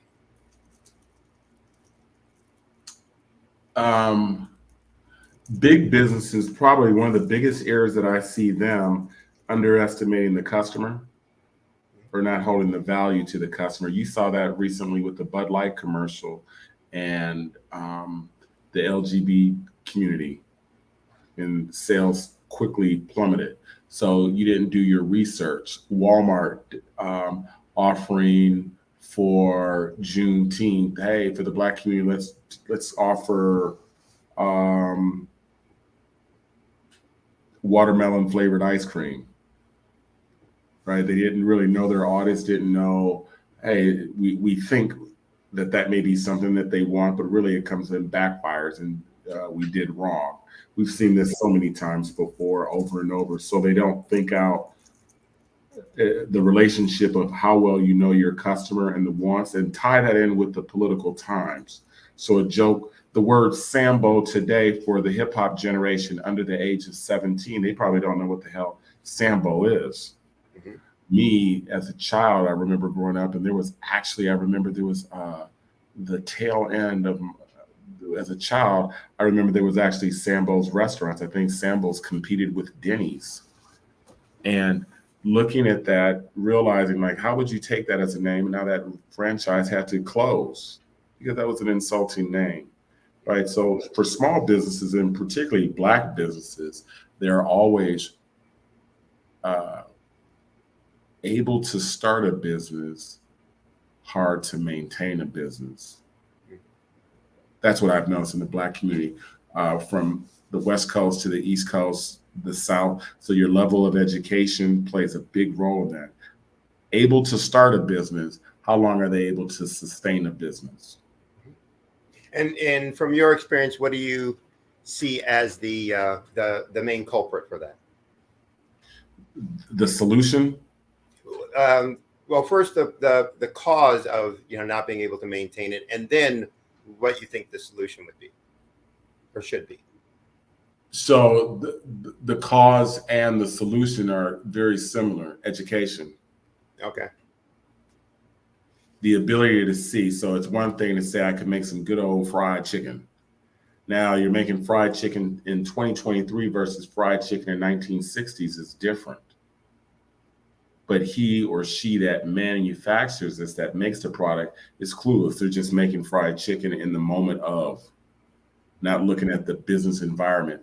Would it be, I've had somebody come from Detroit, move to LA, thought that they want to have a soul food restaurant on Crenshaw Boulevard. Crenshaw is pretty much a Black street. Why would we need soul food? What do they do in Detroit that's different? Mm-hmm. Why would you bring do you bring sand to the beach? You follow what I'm saying? It's like that thinking out. Like, why would you think to invest in a soul food? We got a gang of soul food restaurants. What is Detroit doing that we don't already have? Right. It goes back to what you were talking about before, even with big companies, is really understanding who is it that you're serving, and what is it that they need or want. What's the problem they have that they don't want, or what's the benefit that they want that they don't have, and really understanding that and being able to provide solutions for that. Absolutely. Okay. All right. When we were talking over the weekend, you started getting into a conversation about space. Yes. Expand on that a little bit more in terms of what excites and inspires you about that, and what relevance do you think that has for businesses today? Space, the final frontier, as they said. I knew that was coming. I'm into this phrase, decoding space or decolonizing space. And by decolonizing space, it's taking the opposite approach of what colonizing means. And to decolonize space, it should be accessible for you, just like it is for Tom and Becky. In fact, when I do speeches around the country, I try to make sure who's responsible. I just did this. I just did this the other day because I was at SpaceX. I was taking my son to SpaceX. My 10-year-old son, I want him to see stuff. So while I was there, I was letting an audience know who's bringing Roscoe's Chicken and Waffle to outer space. Just this morning, we know that, or actually this weekend, the Virgin Galactic, they had the oldest man to now go into space for a little bit with the two sisters. Sisters need their hair care product, the supply chain. Who's taking care of your hair? We have to start thinking this way. This is the future of work. You didn't know that being working at a dispensary was going to be a job now that it's legal. So bud tender is a future of work job that 10 years ago, you were incarcerated for that. Now you can actually have a job in that. So when we talk about space, we have to be looking at it's not just the spaceship going into space. We're talking about hotels. We're talking about living there. That's what the game plan is, the furtherance of humanity. So we, the culture, what are we going to bring to space that is ours? We have to start thinking that way. Be it our product, be it our culture, all of our culture needs to be exported into space. And the next Sydney must be thinking in terms of how I'm getting my product from point A to point B. Those plannings now need to happen because in 1960, they was already planning and sending satellites that have now passed Pluto. Right. So if you were look at that margin gap. So in the 60s, 70s, they're planning to do that. Black folks in Mississippi, where Dr. Kales is from, they were in another struggle. They didn't have that luxury to even think that way. Right. Now we're in a time singularity is real. The next 10 years is more important than the last 100. We are now at the capability of turning science fiction into science fact. So that's why I tell my son, is the Johns family going to the moon, or are you going to take us to Mars? He's only 10, but I'm getting him to think futuristically now because a part of space is future literacy. And that's something that I'd want everybody, you probably heard of financial literacy. Black folks are part of the Black Business Network. They know about the financial literacy.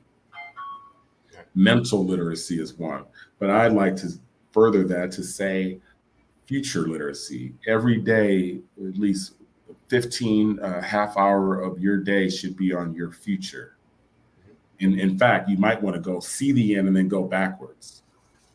See the end. What do you want your end to be if it's not going into space, but see your end and then go backwards, because that'll then take you to where you want to be in life. If you don't see the end, you're clueless to your unknown. And that's a big problem with Black businesses, not being able to see what does 20 years look like. Here's how you see that. Ask when the BET award is versus when the Super Bowl 58 will be played. They'll tell you when Super Bowl will be played at 2:00 in the year 2027 at this time. But next year's BET award, they still trying to scramble on the date.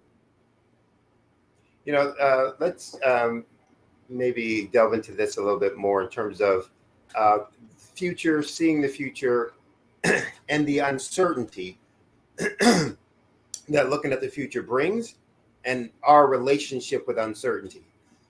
What is it that you see as necessary when you're being a futurist? Looking out at the end in mind. Where you're going to be, what you want it to be. What do you see as being necessary in terms of a relationship with the concept of uncertainty and using that to inspire your work today? Absolutely. That's a very good question. So I look at future. One, we got to start with there are many futures. As much as you see the stars at night, there are that many futures. It's not what Hollywood says that makes the future. You are dialed into the future. Every human being is dialed into the future. And that future really is broken down to words like insight, foresight, Those are future words. To have foresight, vision. These are daily words. But here's one that you'll really like. Right now, we're just coming off of Hurricane Hillary on the West Coast. Right. In order to get that, we had to have this word called forecast. Forecast. What is the 7-day forecast of weather in your respective community? Look at that word. Forecasting. That's a part of your future literacy. By forecasting, I need to now be able to know, hey, here's what I want in life. I don't know how I'm going to go about getting it. Manifesting is a key tool. These are these things that we have innately in us. As a child, when a child's hungry, what does it do? Screams, cries. That's letting it know, hey, there's something that needs to happen. I need to be fed. I need something. There's a call to action there. So for us to charter the uncertainty right now in this data-driven world, we look at the assets that we have, the factoids that we have, the data that we have to charter the unknown. And a good example of that has been COVID. COVID was this unknown. So what did we do during COVID? We made the pivot. You remember that word?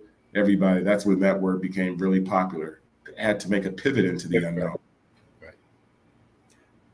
There's I did a talk recently on the power of the phrases what if and why not as a part of dealing with that uncertainty piece.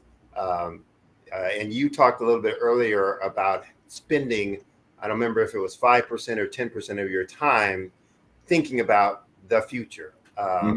So talk about some ways, practical ways that the folks who are listening to you today can put that into place, put it into practice. What are some things that they can do each day that helps build their future vision or their comfort with uncertainty? Yes, that's a very good question. And the first thing that I would say, and probably the most powerful thing that I'm going to say, is to be the observer, to be a watcher.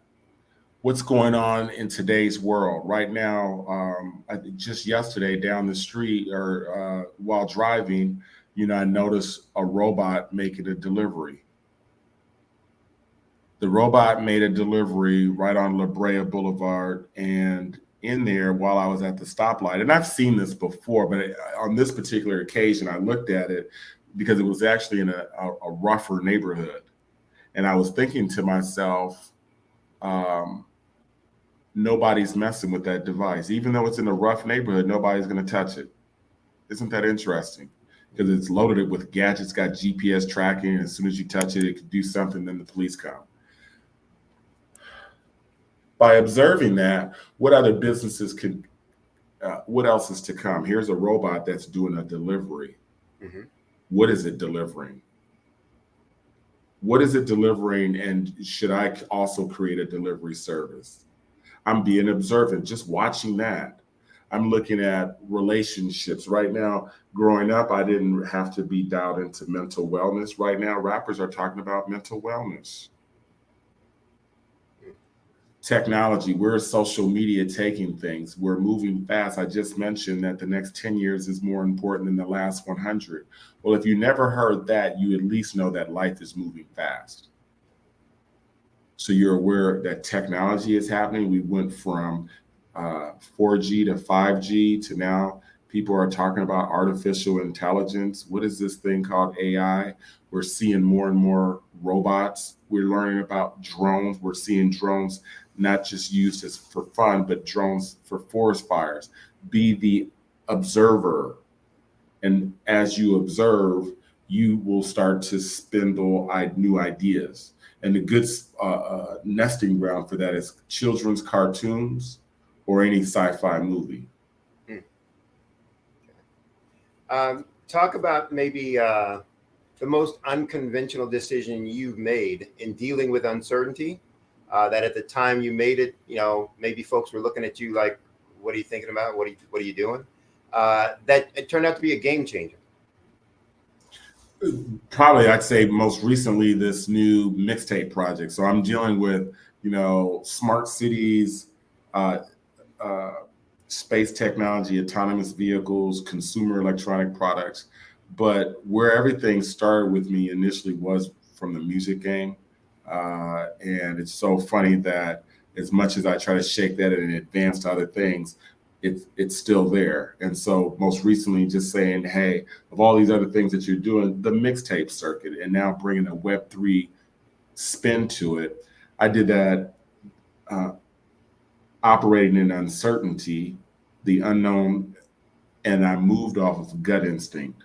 And so the answer to that is it was my gut instinct that really, and this is connecting with the future. So there's, what you manifest, and then there's you have in our godlike abilities this gut instinct. And so I felt that just having certain knowledge of the streets, the intel, so to speak, and knowing that this would be a solution over here, this could be a game-changing twist. Let's mesh these two worlds together, and that's how we got 80 something views in 2 days and 300 and something comments. So that was really just operated. It hadn't been done before. I use these people that you would least expect to make this happen. Cover model that has nothing to do with music, but wants to get involved, and then an artist who is on a different stage in his career, and now, as E40 say, I put the sandwich together and made a good one, and it worked. Okay, good. We only have time maybe for 2 more questions, maybe one, but I guess the first question, Black culture has always been about excellence, resourcefulness, creativity. To get by, to make things happen, to be successful, we were always having to be creative and resourceful, always having to be more determined than maybe others. Talk about the state of Black culture now, and where do you see it going? Putting on your futurist hat, where do you see it going, and how is technology going to be a driver of that? Awesome. Well, one of the things that I'm very excited about is the amount of Black folks getting into tech, and it's for that. I've actually created Tech with Soul, a brand that gives a voice. It's a platform voice for entrepreneurs and startups and those Black in tech. You could learn more at techwithsoul.live. But for me, yes, I'm very happy to see, and we've been at the forefront of ushering young cats into this Web3 world. That's their NFT crypto. Crypto happens to be a major area where Black folks are really getting involved in, especially those who have been unbanked, don't really trust the banks. So the unbanks have gotten involved with crypto. Crypto day traders, that's also an emerging market that has really popped off for the Black community. But I was lost in terms of looking at the state of things. I think that we have a new generation of folks that have gotten into tech, that are embracing it, that are awoken, that are realized that we have to figure this stuff out now to get ahead. So again, that 10 years, the next 10 years being more important than the last 100. I have a gang of folks from the great state of California. Shouts out to the mob there in Chicago, Atlanta, Houston, Texas, New York, that are really, and Miami, that are really embracing this and really trailblazing. So I'm excited to see what the future holds. There's a lot of startups, entrepreneurs that realize that they have value and are not taking any shorts. By that is to say that we're not going to get pimped like the record game did.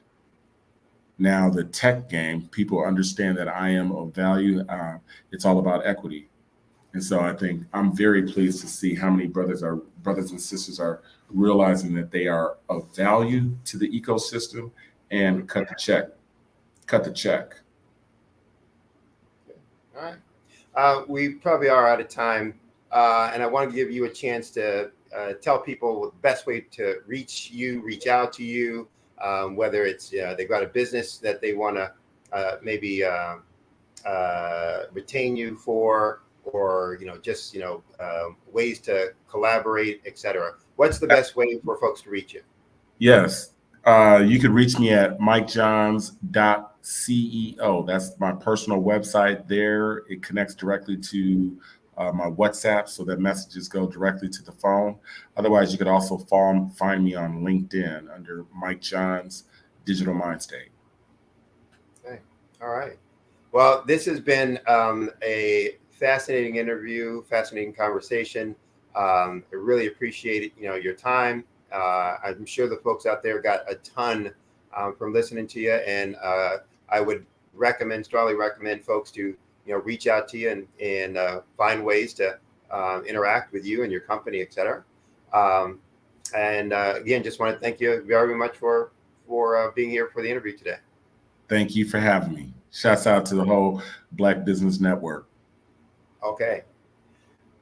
And I know that there's a moderator on as well, so I'm going to turn it back over to them. And as Dr. Kelly is fond of saying, genius is common, and we'll see you on the other side.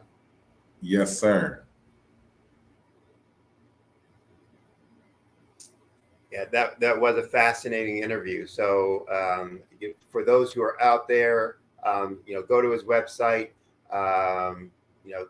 look at some of the things that they're working on.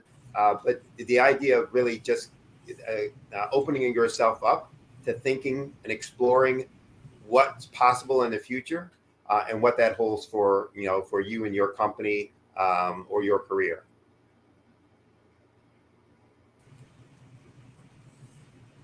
Hey, Dr. Wise. Hello. Thank you for that wonderful introduction that you and Mike did. It was awesome, the collaboration, all the wise things that he said. And he already told us where we can reach him. So thank you so much. Genius is common, and we'll see y'all on the other side. All right. Thank you. Thank you. The Black Business Expo mission is to raise funds for high school seniors going to college or K-12 entrepreneurs. The expo is a fundraiser for students who may go to www.blackbusinessexpousa.com to donate to the scholarship fund, or you can use the Cash App that should be on the screen, or it's $BBXUSA. Our goal is to give laptops to up to $5,000 to 10 students. Students may also register online at www.blackbusinessexpousa.com. Every dollar counts. So we want to remember to donate to the scholarship fund. We also want to thank our Black Business Expo USA sponsor for August 2023.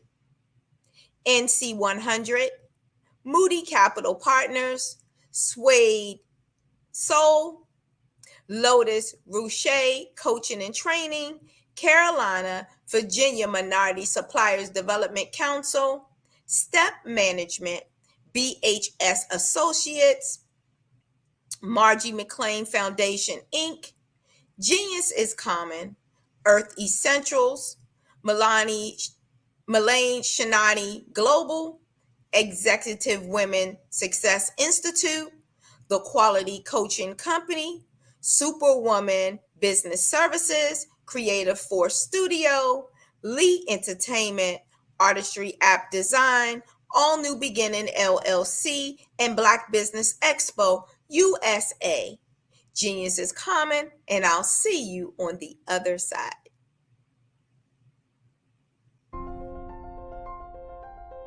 What if you could build your own city? A place where every child can find nurturing people to help them achieve their full potential.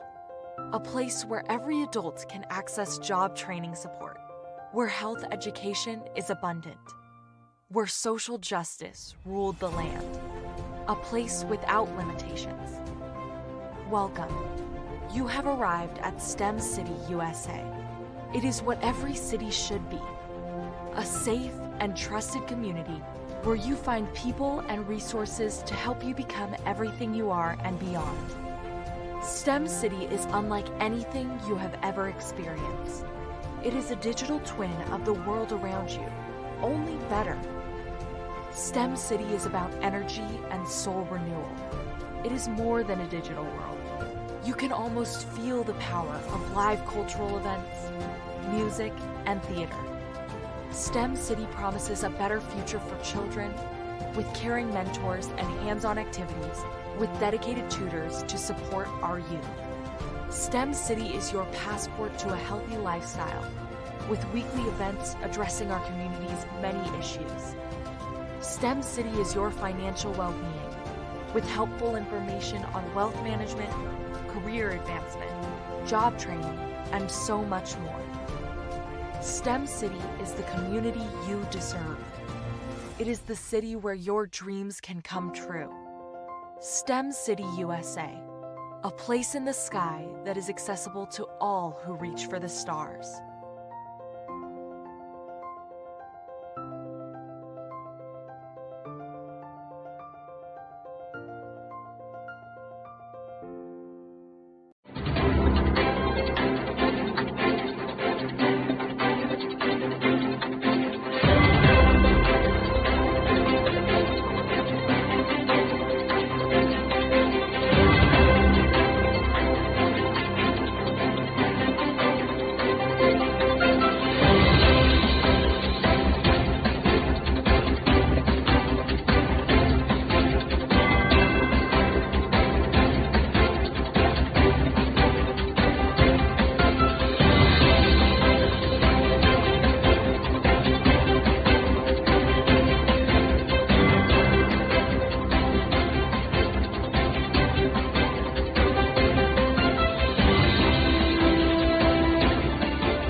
Dr. Eric Kelly III and a host of phenomenal speakers from all around the globe for this 7-day virtual event that you don't want to miss.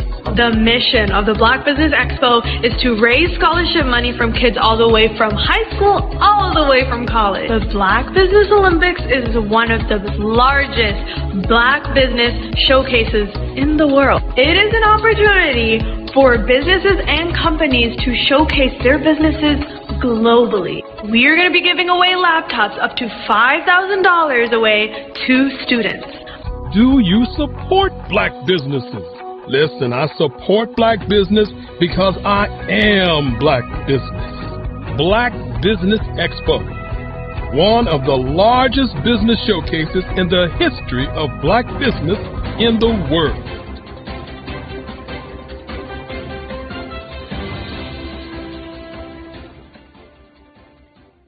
I'd like you to imagine with me, if you will, opening an app where you can collaborate with like-minded individuals from around the world, get inspiration and in-app tools to launch and grow your business, as well as share your knowledge and earn compensation, all in one app.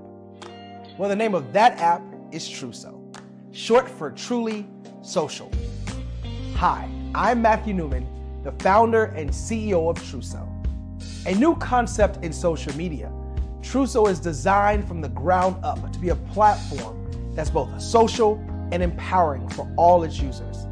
How exactly do we do that? I'm glad you asked. First, Truso brings the world together via video. Psychologists assert that video provides a significantly more effective connection than audio only. When you enter a community on Truso, you're face to face. Second, on Truso, you don't have to have 1 million followers to monetize. Our business model allows all hosts and moderators to monetize, no matter the size of your following, by 1, producing fee-based content, and 2, inviting others to join the platform as subscribers. Even more, Truso has an in-app resource library with over 100 free resources, forms, and documents to help you build your brand and grow your business. Third, Truso is inclusive. The deaf and hard of hearing communities make up 360 million people worldwide. Unlike audio-only apps, Truso embraces this community, providing a networking platform that allows them to participate via video and closed captions. We even have a deaf and hard of hearing foundation in the works as well. Fourth, Trousseau is both social and safe.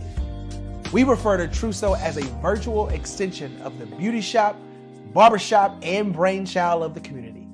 A place where there's laughter, along with wisdom, growth-oriented conversation, and genuine connections in a safe space. Trousseau even has proprietary security to ensure we maintain a safe environment for everyone. Where are we at now? Trousseau is live, y'all. We've launched in beta and we're acquiring users daily. We have an incredible development and marketing team, plus amazing celebrity influencers at the table, helping us spread the word around the globe, beginning within the African diaspora and beyond by creating a safe space for growth, connection, and collaboration. We're truly excited about Trousseau. We've created something special for which there is a global market. And we invite you to embark on this journey with us as a shareholder. The future for Trousseau is truly bright. Join us and let's go there together.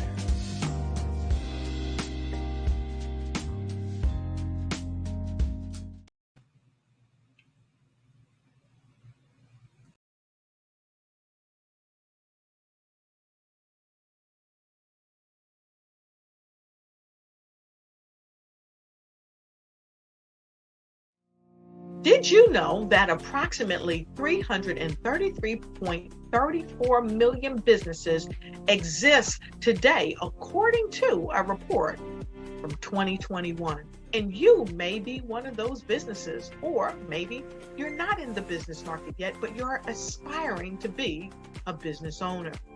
Well, guess what? You're in the right place at the right time. Because let's face it, everything is about timing and opportunity. Hi, my name is Dr. Lotus Richey, and I'm the CEO and founder of the Lotus Richey Coaching and Consulting LLC, along with the Lotus Richey Ignite Show. 15 minutes of success with Dr. Lotus Richey, as well as books to boom your business and bring who you are. And today, I want to bring this amazing message to you about the Black Business Network and the Black Business Olympics. See, the Black Business Network and the Black Business Olympics is designed to help people just like you, that's right, that look like me, to take their business to the next level. Not just in your front yard or your backyard, but globally. The Black Business Network and Black Business Olympics is designed not to just help you survive, but to help you thrive. So join us today as we come together with businesses all around the world to support our students, our children, our young teens, our young entrepreneurs. What we do is we come together to help raise funds for students who are aspiring to be business entrepreneurs, who are aspiring and who are thriving in college. We endow them with a wonderful opportunity to gain scholarship of either a laptop or several thousands of dollars. And we invite you to help be a contributor to this amazing opportunity to help someone that looks just like you. So join us today at our website and let us connect with you and help you ignite and take flight in every area of your life on the Black Business Network and the Black Business Olympics. I'll see you on the other side.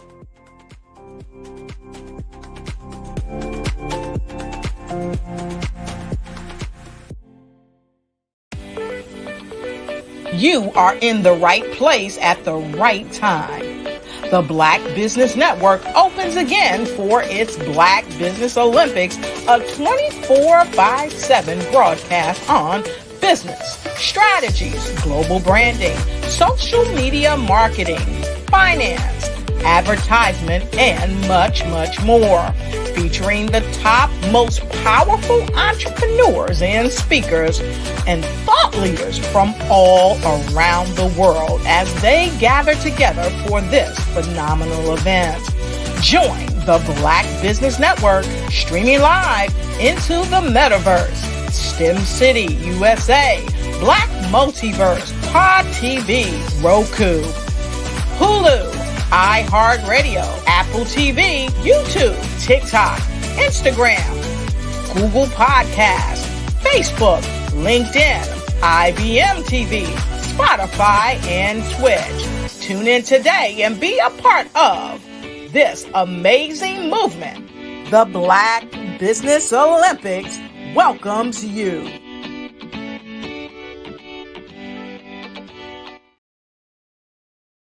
The Black Business Expo's mission is to raise funds for high school seniors going to college or K-12 entrepreneurs. This expo is a fundraiser for students. Please, you may go to www.blackbusinessexpousa.com to donate to the scholarship fund or use the Cash App at $BB.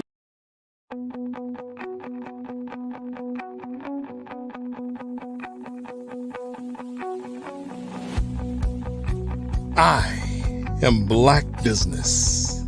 From the moment I wake until the time I sleep. Yes, I am Black Business. I am Black Business. Tell me, are you Black Business? I am Black Business. Do you support Black businesses? Listen, I support Black business because I am Black Business. Black Business Expo, one of the largest business showcases in the history of Black business in the world. The world! Sign up today at www.blackbusinessexpousa.com or call 919-308-9090. I am Black Business.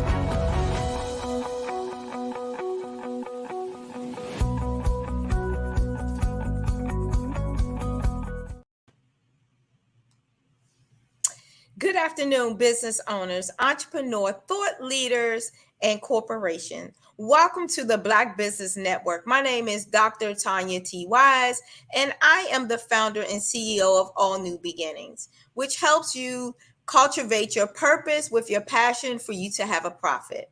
I am the business moderator for this afternoon on the Black Business Network. The Black Business Network is a 24-hour network showcasing Black businesses, business owners, entrepreneurs, and thought leaders worldwide. We have speakers from North Carolina, London, Singapore, Africa, Japan, and cities all over the United States. The Black Business Network is a global community sharing its business knowledge to empower, inspire, as well as educate businesses about business. This afternoon, I'm going to bring up Melanie Perry, who is a certified financial planner. Melanie Perry has been helping people create sustainable wealth by making wise decisions for over 2 decades. She is known for making financial concepts easy to understand, which helps people make sound and empowerment financial decisions. Melanie caters to women entrepreneurs by providing solid strategies that work. Her passion for financial literacy extends to educating women and children about basic money management through her financial literacy and education company, Zillionaire Enterprise. She has been recognized by many national organizations for these efforts, including Los Angeles Women's Chapter of the NAACP. Help me welcome to the stage Melanie, who is also an author. She wrote the book All About the Benjamins. Hello, Melanie. Good morning, good afternoon, good evening to wherever people are in the world today. Dr. Wise, it's a pleasure to see you. It's a pleasure meeting you. I'm going to leave you to the stage. It's all yours. Take it away. Genius is common, and I'll see you on the other side. Indeed, indeed. So I am grateful for this opportunity, as always, to be able to share some insights as it relates to our financial health and well-being. And through a spiritual lens, I help women entrepreneurs over 40 to build sustainable wealth. And through my credentials, professional credentials as a CFP, Certified Financial Planner, and my God-given gifts by like a self-ordained therapist, I help my clients to heal their money wounds by creating an opportunity for them to be consistent, confident, and courageous in making sound money decisions. So, when you're in business, there are three things that a business needs. And that's income, of course, freedom, as well as impact. And so at Zillionaire Enterprises, we focus on creating financial freedom by helping women entrepreneurs master their personal finances by creating their own economy and ultimately making a positive impact in the world, creating legacies that make the world a better place. And if you've been in business for minutes or you are thinking about being in business, you may have heard of, work hard, play hard. You may have been introduced to the hustle mentality, side hustles, and kind of that grind when it comes to accumulating wealth. But I'm here to share with you today that there are many definitions of wealth. And what we've been introduced to or more familiar with is more of the masculine energy. So I'm going to share with you some highlights of a broader definition of wealth, as well as incorporating some of the feminine aspects of the wealth building process. So, as I mentioned, there are many definitions of wealth, and you can surf the internet to come up with 100 different versions of them. A couple of them that I like, one is by Bob Proctor, and he defines wealth as the pursuit of a worthy idea. Maya Angelou defines wealth or success is about enjoying the work. Now, when asked in a study by Charles Schwab in 2016, women actually define wealth by the things that you can't buy, like good health or the feeling of gratitude and peace of mind, as well as a solid relationship and being stress-free about money. So, are you ready for my definition of wealth? Well, here we go. True wealth is when you have harmony between all domains of wealth, and that's mentally, physically, spiritually, relationally, that is a word, I didn't make that up, and financially. So it's not just based on money, but financial wealth occurs when your money is actually working for you, creating consistent income regardless of any market conditions. Now, this happens when you own income generating assets like a business or investments. And so your business needs to be set up in a way where you can remove yourself from the daily management or go on vacation, and the business can still produce income without you. And passive income comes from investments that don't require a lot of energy in order to produce the income, at least according to the IRS. That's the IRS definition of it. Now, businesses like car washes, vending machines, and laundromats generate passive income. Even though there's work like managing property, it's minimal in the eyes of the IRS. And when it comes to your business, I ask you, what kind of automations have you added to your various revenue sources that are going to come to you without any ongoing effort? In other words, what additional income sources have you created where it's like a set it and forget it, right? And think about what can you add if you haven't considered these factors already. Now, one thing that I have added are affiliate programs. I often suggest a platform called QuickBooks to my clients to get their books, their finances, business finances in order and hold themselves accountable and be able to maintain that understanding of their cash flow through QuickBooks. And so I said, well, I need to have that as an affiliate since it's something that I commonly recommend.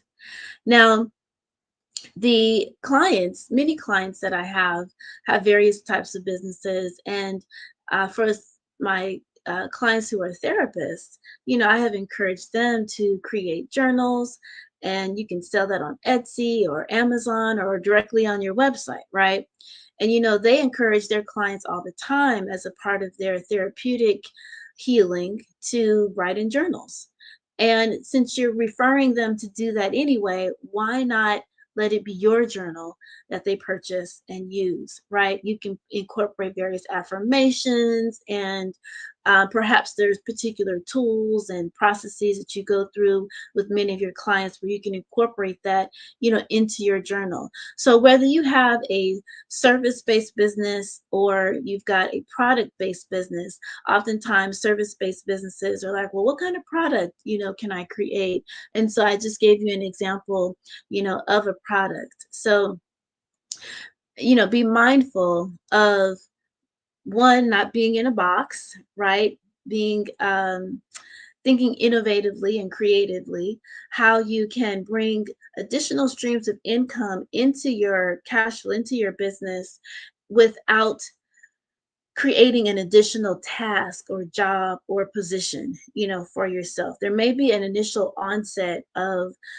focus to get the ball rolling, but as it, in order to maintain it, there's very little, effort in order to maintain that.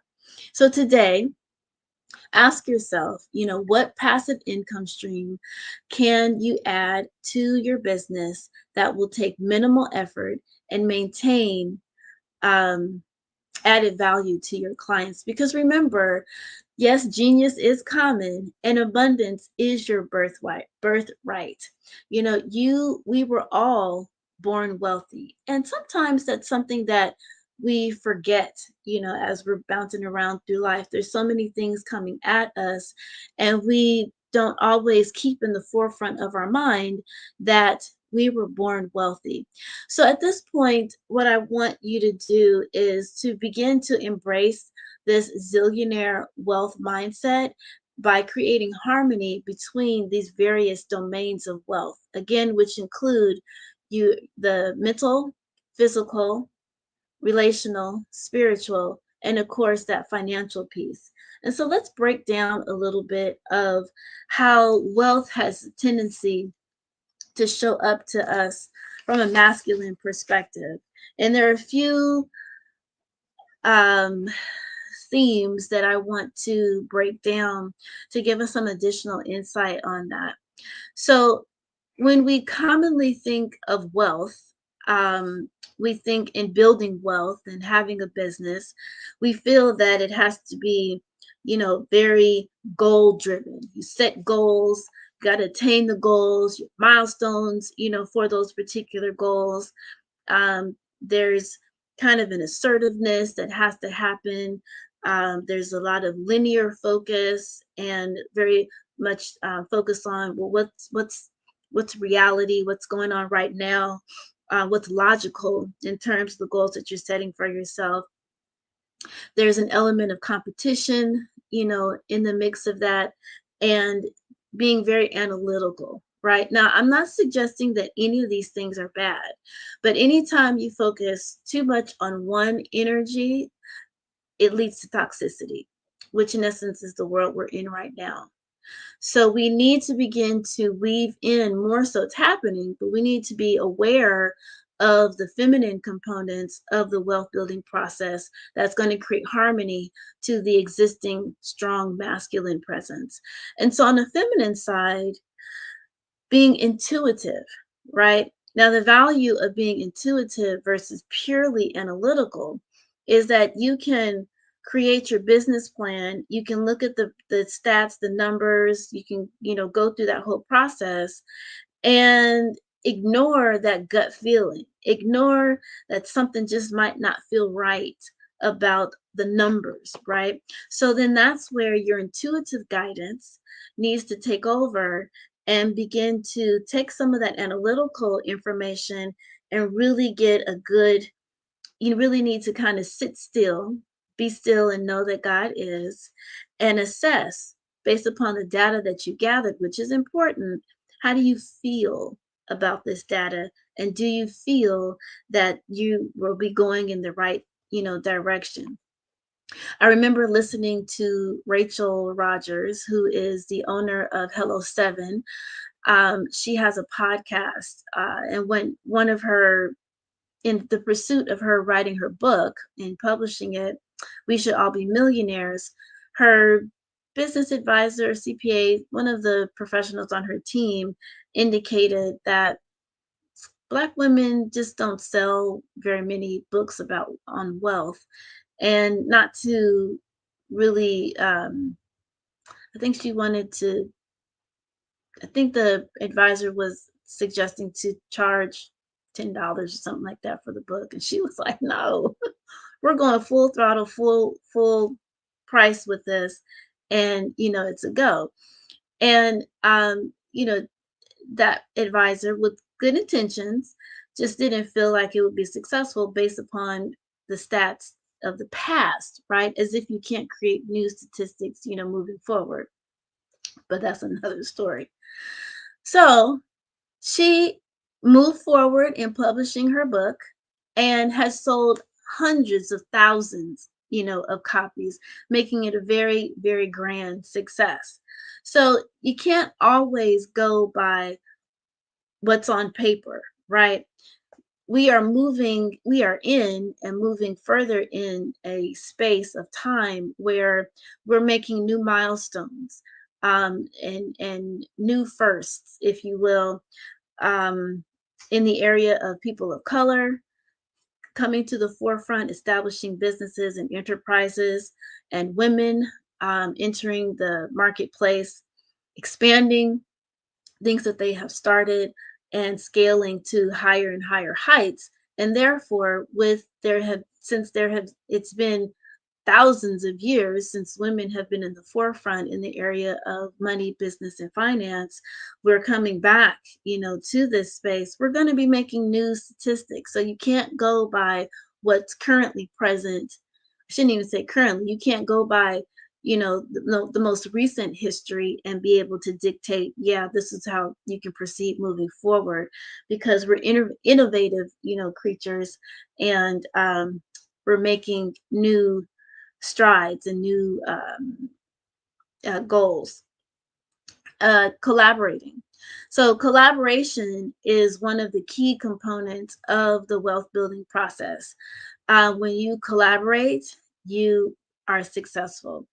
When you overcompete, because competition is good, healthy competition is great, but when you overcompete, you stomp on the present demographics as a means to be the only one at the top. And there's actually an element of a scarcity mentality when it comes to a full throttle competitive, standpoint. It's like, you've got to win, you've got to be on top by any means necessary.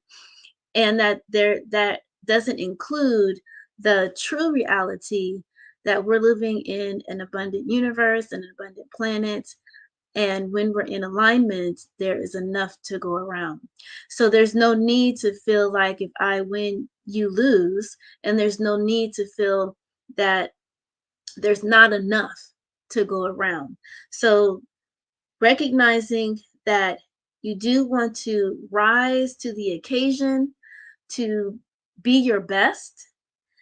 And at the same time, you can also pull someone else up as you reach higher and higher heights.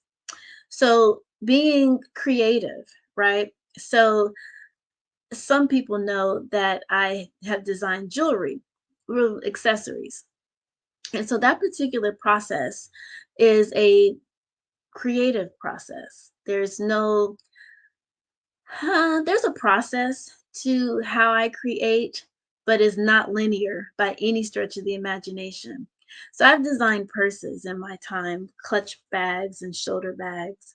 And when I would think about what colors I want to create, what textures, what I would do is I have a bag of scrap leather, and I would throw all the leather on the floor, and then I'd begin to color coordinate, and I'd see various textures, colors, and I'd begin to just kind of put them in a pile, and then I'd begin to create from that. Now, oftentimes people would ask me like, "Oh my gosh, this is beautiful. It's great. I love it. Do you teach a class?" No, I don't. I don't have that skill set to be able to teach someone to be creative. That's not my gift. My gift comes into making financial concepts easy to understand and to embrace, so that you can apply them on a consistent and regular basis, with ease, not helping someone create a craft of a sort. But my point in that is the creative process is something that's more free flowing, it's more whimsical, versus linear and logical. Now, there's an element of logic in that. So that's why we can't be so on one side or the other as it relates to masculine and feminine energy to build wealth. It's a blend of both of them, because in the creative process, it's a process. I started with one, I dump it all the leather on the floor. Two, I would begin to put the colors, together. Three, I would begin to match the various shapes and begin to formulate them in the pattern of a clutch bag, or sometimes based upon the patterns, I'm like, it would be better as a shoulder bag, but I never, but I didn't start out with going to make a shoulder bag. However the pieces lay was the result of what I was going to end up making. So that's also another feminine component, which is going with the flow. Now, when you go with the flow, it allows for a little give, right? And so while there's benefit and purpose in being goal driven, my goal was to make an accessory, right? But what accessory, how big, how large, all of that came in the creative process through the allowance of flow. So when you're in the process of starting a business, you do want to have a particular goal and objective. And usually that comes from, ideally, you want that to come from your the wealth that you were born with, your talents, some skill, a gift, that you have that you're very good at. And as a result of that, you can monetize that accordingly. Now, you have others who are told or were born into, the family business, and it's not really their passion or their drive, and therefore they're really not successful with it, or they might be successful and they don't feel as if they're a success. They feel like there's something missing, and that's because they weren't in a space where they were able to pursue their particular passion, right? So while you can be goal driven, you also want to allow for the flow. You want to allow for the process to begin to unfold as you stay in alignment with your higher power, whether you call your higher power source, God, universe, Allah, Jesus, whatever you want to call the spiritual being that you are most connected to. So as hopefully you've been able to see how having this harmony between both the masculine and feminine energy allows you to be more effective in your pursuit of wealth. And so as I begin to come to a close here, I always like to wrap up with the format to begin to build sustainable wealth. So what I want you to do is I want you to think from a perspective of, okay, so let's look at this pyramid. And anytime you're building anything, you want to have a solid foundation. In the area of finance, we're going to have a solid financial foundation. And that consists of 3 buckets at least. And this can apply for your personal as well as your business. So these 3 buckets on the personal side is having a dip account, emergency account, and the wealth account. On the business side, you would have a goodness. I just lost my train of thought. On the business side, you're going to have the operational account. It was coming. The operations account, the not resource, goodness. The account that will be like a rebound account, if you will, and then you're going to have a wealth account as well for the business. Reserve, that was the word. It's coming, y'all. So let me just repeat that. On the business side, you'd have a reserve account. You have your operational account, and you have your future goal, future project account. Okay. Now the foundation functions the same again for each one. So for the dip account on the personal side and the reserve account on the business side, that's where you're going to have about a month of your resources, of your income set aside there, your income or your expenses, either one. The greater amount that you have, the better, more secure your foundation will be. The objective of these accounts is if something comes up, let's say there's a conference that you just happen to find out about, or some kind of business opportunity, and you want to, take advantage of that, you would dip into your dip account on the personal side, or into your reserve account on the business side, and go to that conference. Oftentimes things come up where you're like, oh man, I didn't know about it, and it's happening next week, and you got to, make arrangements to get there, or flights or whatnot. And so you would dip into your reserve account on the business side for that. On the personal side, things pop up as well.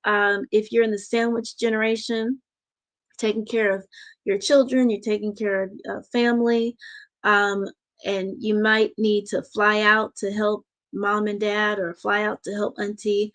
You would dip into your dip account for those types of things. Or you've been working around the clock. It is time for replenishment and to exercise self-care. You would dip into your dip account for that. You would pay for it on your credit card, but you would ultimately, pay for it on your credit card, but you would pay the credit card off from the dip account.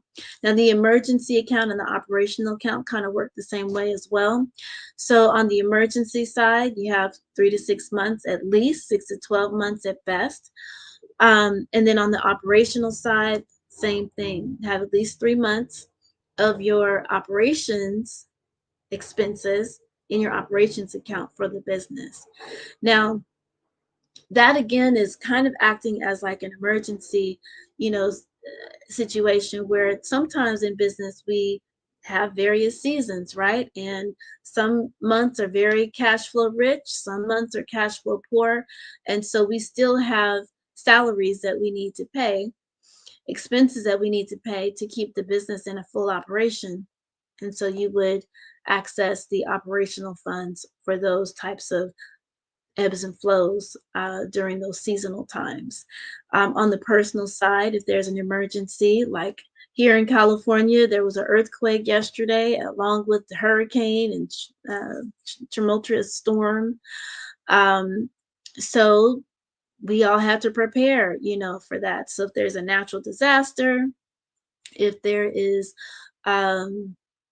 the decline in cash flow from the business, then this is where you would access resources in order to cover those monthly personal expenses. Now, the wealth account for you personally and the future projects, i.e. wealth account for the business, is for future growth, right? So again, these things function the same way in that, let's say you wanted to build up an investment portfolio, buy real estate, you would want to build up the funds in this particular account in order to purchase that real estate. That's on the personal side. On the business side, the future projects could be, maybe you want to write a book, you want to start a podcast, you want to do a retreat, you want to purchase a building. You would set monies aside for that particular project in the future projects account.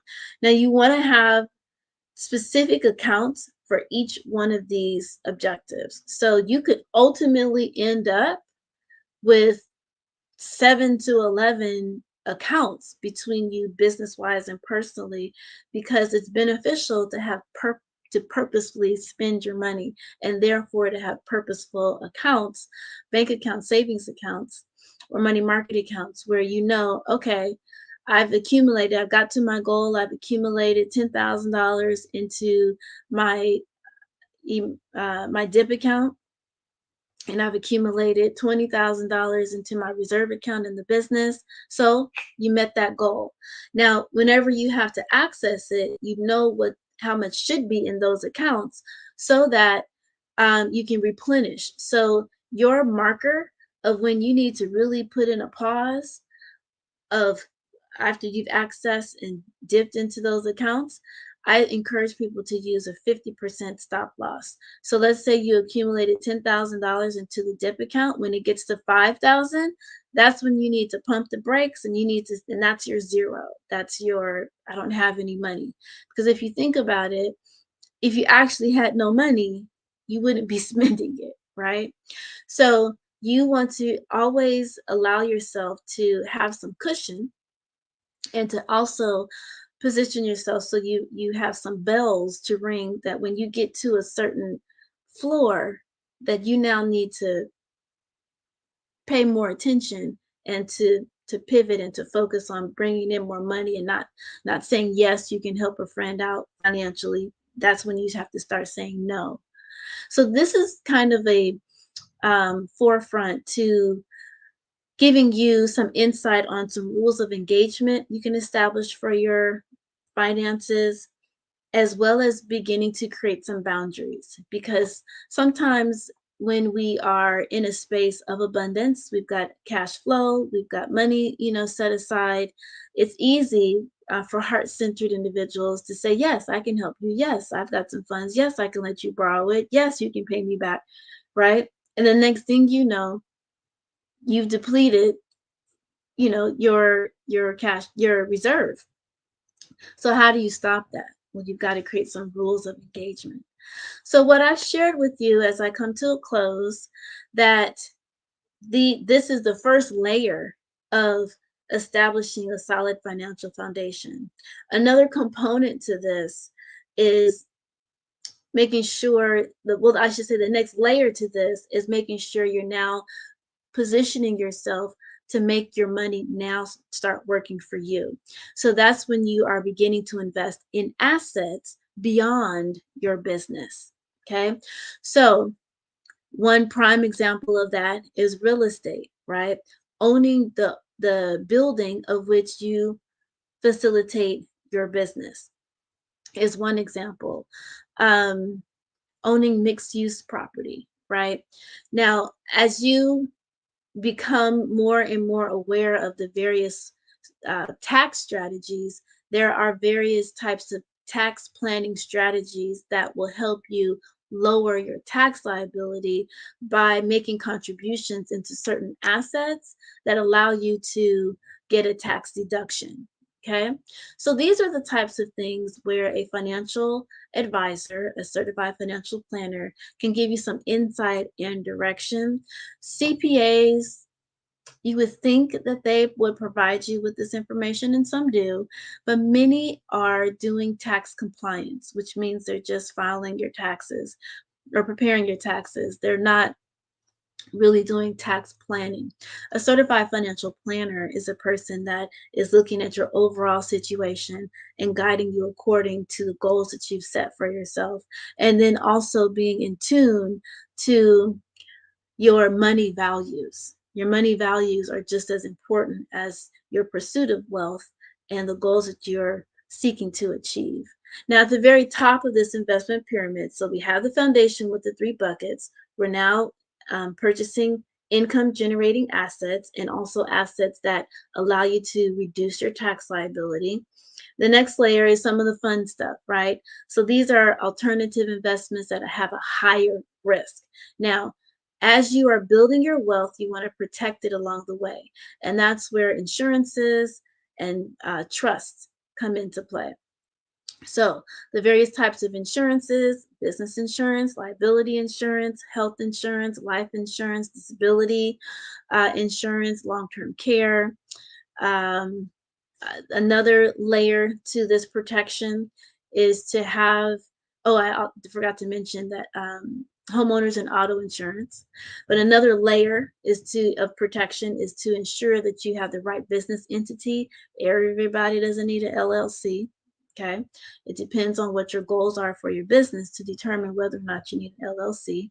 And then even with an LLC, there's some tax strategies you want to be mindful of, because once you make that $50,000-$70,000 in revenue from your business and you own an LLC, have an LLC, you're registered as one, then there are tax strategies you want to be mindful of to be able to keep more money in your pocket. And that's where a tax planner is very beneficial. And again, that CPA may or may not be a tax planner. Oftentimes, just due to the volume of work, they're focused a lot on tax compliance, just making sure that they have prepared your tax return. Now, the other layer of protection as you are building your wealth is to have a trust, a family living trust. Now, there's tons of different kinds of trust, but like trust 101 would be to have a family living trust where you are clear about who you want your money to go to, when you want it to go to them, and why, right?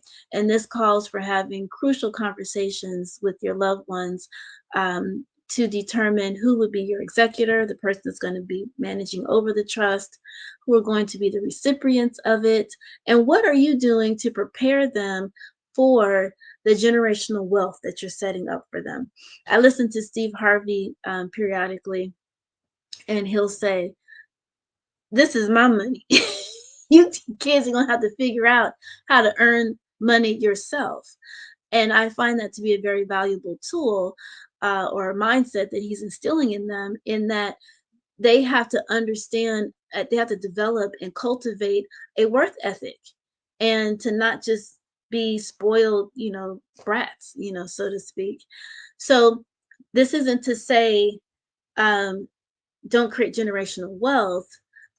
Whatever it is you want to do is what you want to do, but to prepare them accordingly to be able to manage the wealth and to create generational wealth moving forward, or for them to be able to have that skill set and ability and knowledge to do it for themselves, right? Because you can donate your wealth to a nonprofit organization upon your transition and also instill the mindset and the structures and the skill sets for your children to create wealth themselves. There's two different kind of perspectives of how generational wealth can look, right? Probably more than just two, but we don't have to be locked into, the notion of, quote, giving our kids what we have created, because they came into this space with their own passion and goals, and they just might not want to take up the family business, right? And so they shouldn't have to feel guilted into that, right? So I hope that what I have shared with you today has been fruitful, has been insightful. And for those of you who are listening, you can definitely reach me at, my handle on Instagram, Facebook, Twitter, and now what's the new one? Thrive, or goodness. Thread, thank you. Is Zillionaire. Now, Zillionaire is spelled ZEALLIONAIRE. So that's it. ZEAL, and it's 2 L's. Sometimes people forget that. So you can find me on those channels through that handle. And I appreciate the time spent. And shall I say, genius is common. Thank you, Ms. Perry, for all that you shared with us today. You gave some wonderful nuggets. I hope people was listening, especially about the LLC and not having to have it, and when to have it and prepare, and then when to switch. And so I'm sure that there will be people contacting you for that. Me, for one, because I work with a lot of different entrepreneurs, and I feel that this is something that they need. And I've been looking for someone that I could refer some people to. So Thank you for coming on today and sharing all your knowledge and insight. Genius is common, and we'll see you on the other side. Thank you. Black Business Expo mission is to raise funds for high school seniors going to college or K through 12 entrepreneurs. This expo is a fundraiser for students who can go to www.blackbusinessexpousa.com. You also can donate to the scholarship fund. You can use Cash App, $BBXUSA. Our goal is to give away laptops up to $5,000 to 10 students, and students can also register online at www.blackbusinessexpousa.com. Every dollar counts. So we want to remind you to donate to the scholarship fund. We also would like to thank our Black Business Expo USA sponsors for August 2023. NC100, Moody Capital Partners, Suede Soul, Lotus Rouche Coaching and Training, Carolina, Virginia Minority Supplier Development Council, Step Management, BHS and Associates, Margie McLean Foundation Incorporated, Inc., Genius is Common, Earth Essentials, Milani Shanae Global, Executive Women's Success Institute, The Quality Coaching Company, Superwoman Business Services, Creative Force Studio, Lee Entertainment, Artistry App Design, All New Beginning LLC, and Black Business Expo USA. Genius is Common, and I'll see you on the other side.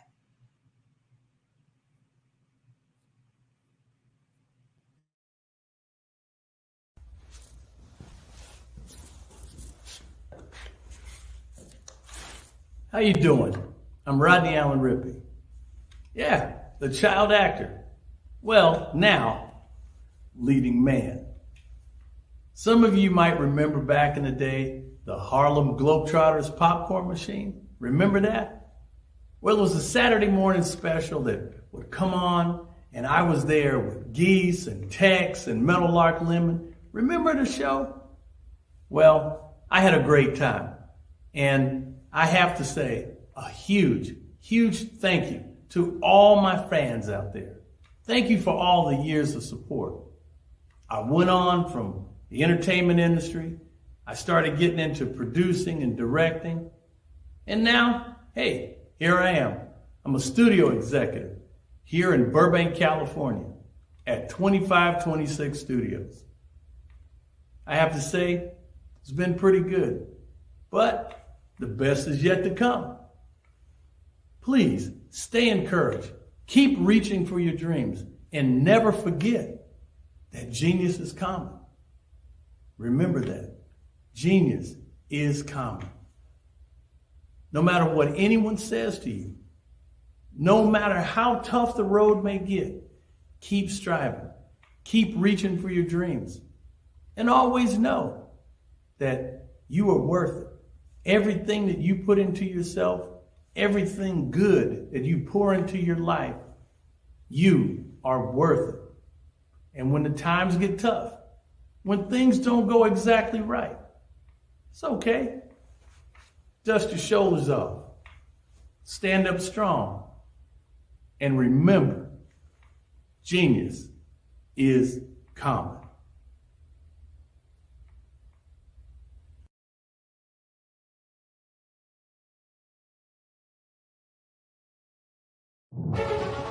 In the heart of America, there are dreams waiting to be realized. Dreams of owning a home, creating a haven for families, and building a future. Yet, there are 13 million mortgage-ready home buyers and nearly 20 million renter households who have the credit and income to qualify for a mortgage but remain left out of the home buying process. These potential home buyers are in urban and rural America, where dreams should flourish. The big banks, the giants of finance, have all exited the mortgage lending business, decreasing their lending footprints across America. They are no longer present and active in these communities. Instead of offering opportunities for home ownership, some of these banks have chosen a different path. They have decided to become mega landlords. They have chosen to invest billions of dollars in rental homes, leaving potential home buyers with fewer options and stuck in a cycle of renting without the chance to build equity and create a legacy for their families. Here is the shocking truth. A report issued by the Home Ownership Council of America revealed that if lenders were to step forward and serve this underserved market, they could conservatively increase their loan volume by $1.5 trillion. $1.5 trillion. This is a $1 trillion business opportunity, ripe for the taking.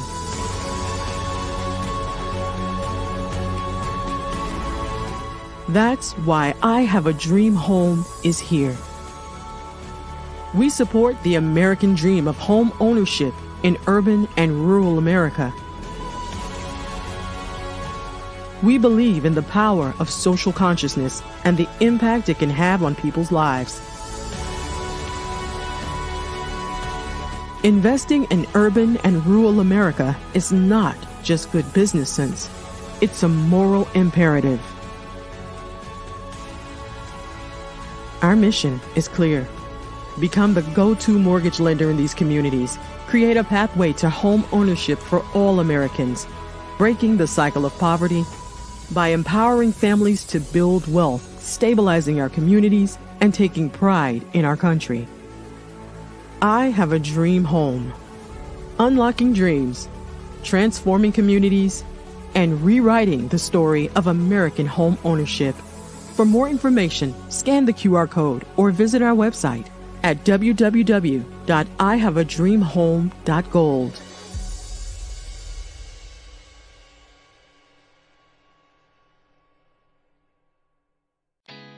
Did you know women represent just 3% of Fortune 500 CEOs and less than 15% of corporate executives at top companies worldwide? Have you wondered what the secrets are to getting into the top ranks, whether in the private or public sector? Do you want to figure out how to stop being held back in your career or passed over for promotion? Then you're in the right place. Hi, I'm Dr. Madeline Ann Lewis, President and CEO of the Executive Women's Success Institute.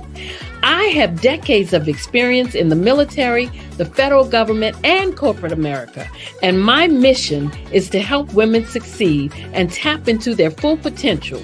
I want to reach 1 million plus women around the world to become the leaders they are meant to be. So if you want to move into a management or executive level position, or maybe you are a female veteran transitioning out of the military into business entrepreneurship, then reach out to the Executive Women's Success Institute at 301-693-3284. Let us get you on the fast track to success.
Dr. Eric Kelly III and a host of phenomenal speakers from all around the globe for this 7-day virtual event that you don't want to miss.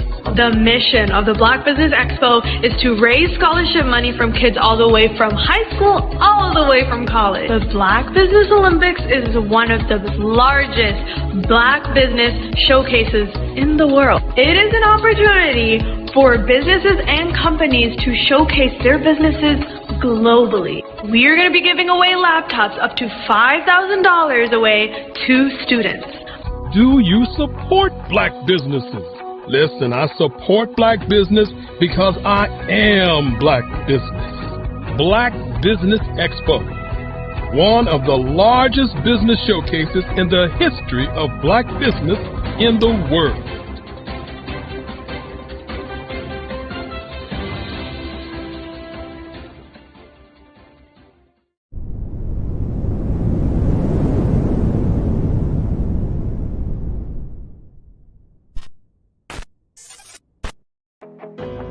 I am Black business. From the moment I wake until the time I sleep, I am Black business. I am Black business. Are you Black business? I am Black business. Do you support Black businesses? I support Black business because I am Black business. Black Business Expo, one of the largest business showcases in the history of Black business in the world.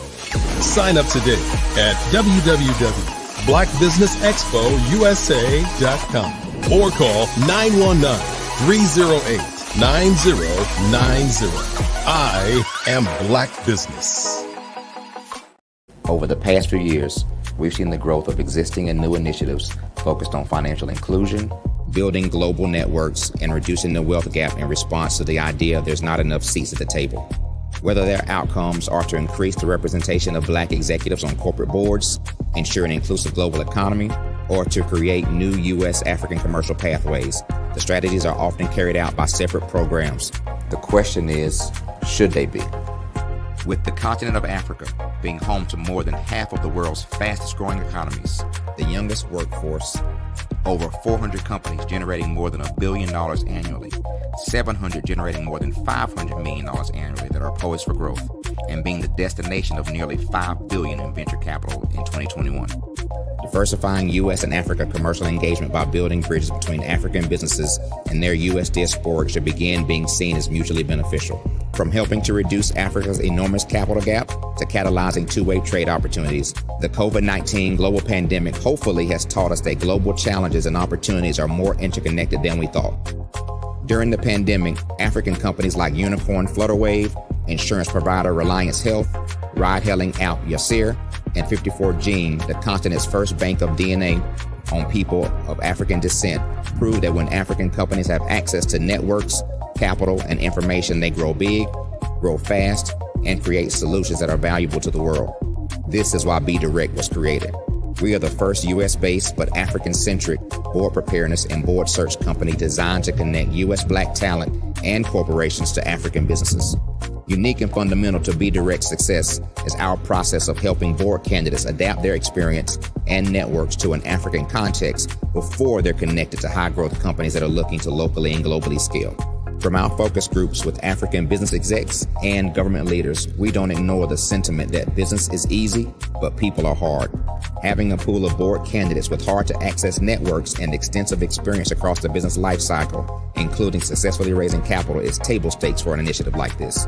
So yes, we have that. But corporate or entrepreneurial success in the U.S. does not guarantee success in Africa.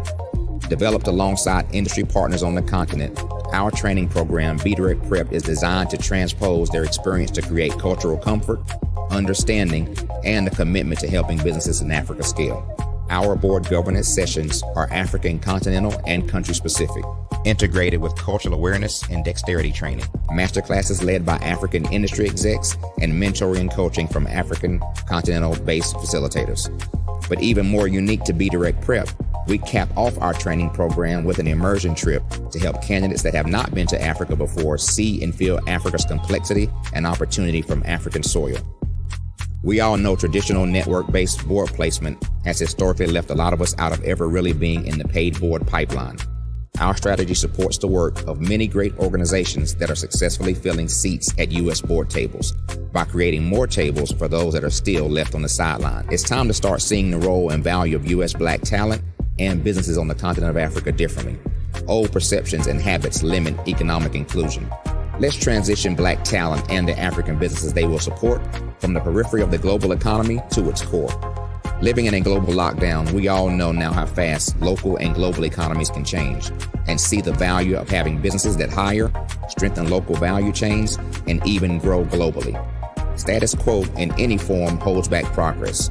We must democratize U.S.-Africa commercial engagement by socially and economically connecting cultures that have long been disconnected.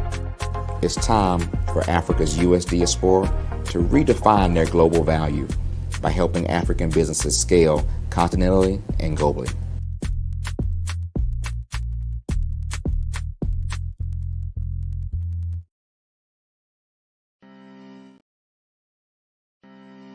Are you aware that showing off your expertise can gain customers and position you as an expert in your industry? Consumers need confidence to purchase, so let us showcase your knowledge by interviewing you for a 3 to 5 minute video. We'll position you as an industry expert with a customized interview-style video, and for a limited time, we'll cover all production costs. Click this ad or call now for all the information. You'll want to experience the same 5-star service our customers love. So take advantage of this one-time offer. Click this ad or contact us now.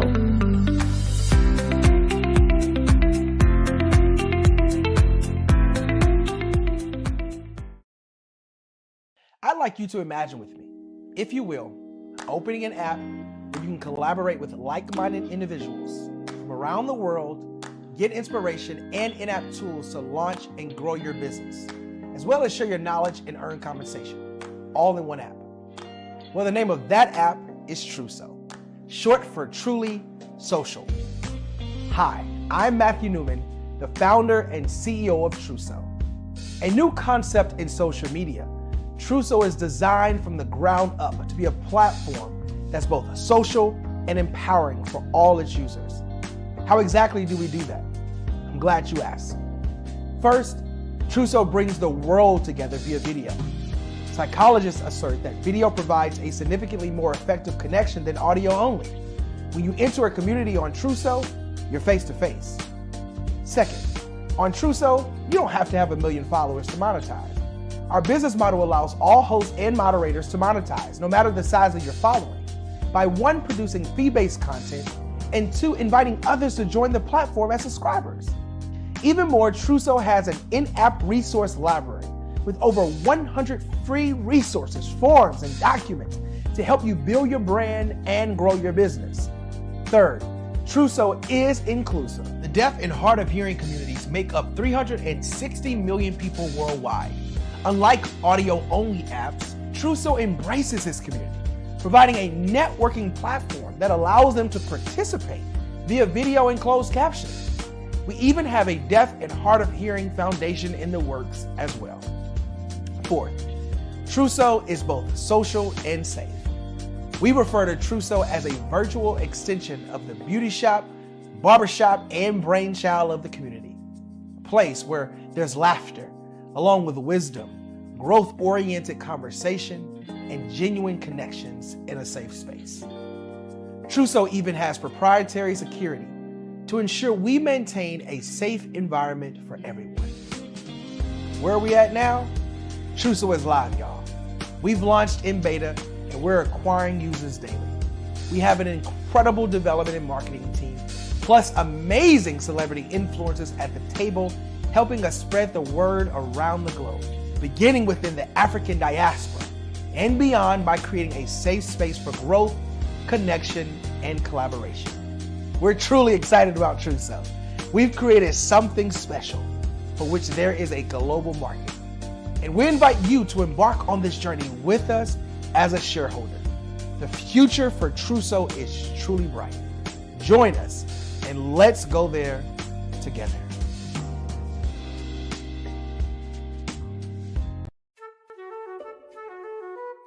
This is Dr. Arnold T. Petsworth. He's the owner of Petsworth Vet World, a veterinary clinic in Hopton, Connecticut. His patients include dog, cat, frog, fish, Goldie?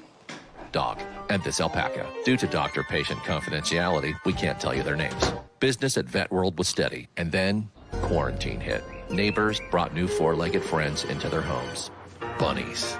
Bunnies everywhere. Dr. Petsworth welcomed these new patients with open arms. The only problem? There were more appointments than he could manage. That's when Dr. Petsworth turned to his American Express business card, which offers spending potential that's built for his changing business needs. He decided to hire a new assistant, Julio, and with spending power built for business purchases, he used his card to furnish a new exam room. Together, Dr. Petsworth, Julio, and American Express Business made sure all the pets of Hopton got the love and care they deserve. And everyone was happy. Get the card built for business by American Express.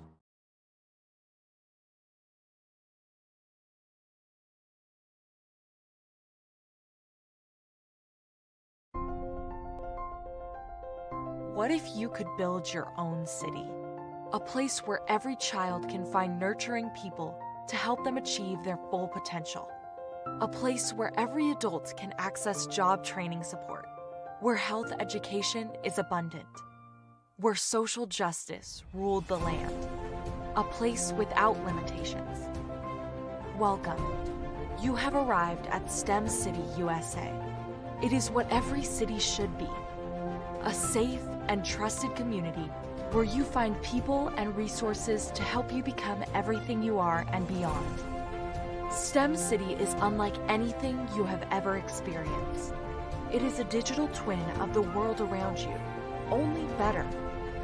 STEM City is about energy and soul renewal. It is more than a digital world. You can almost feel the power of live cultural events, music, and theater. STEM City promises a better future for children with caring mentors and hands-on activities with dedicated tutors to support our youth.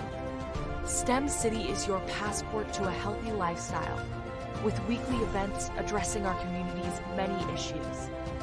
STEM City is your financial well-being with helpful information on wealth management, career advancement, job training, and so much more.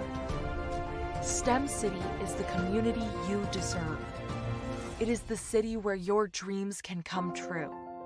STEM City USA, a place in the sky that is accessible to all who reach for the stars.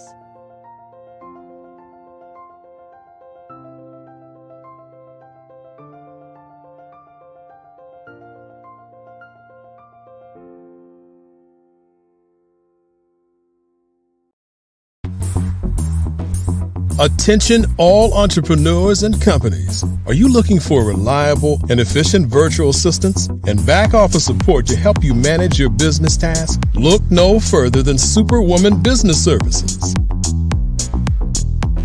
Our team of virtual assistants provides a full range of administrative support services, including operations management, social media marketing, and much more. We also offer website design services to help you create a professional online presence that reflects your unique brand. In addition to administrative support and website design, we offer business development and structuring services to help you grow your business and achieve your goals. We'll work closely with you to identify areas of improvement and develop a customized plan to help you reach your full potential. At Superwoman Business Services, we understand that running a business can be overwhelming and time-consuming.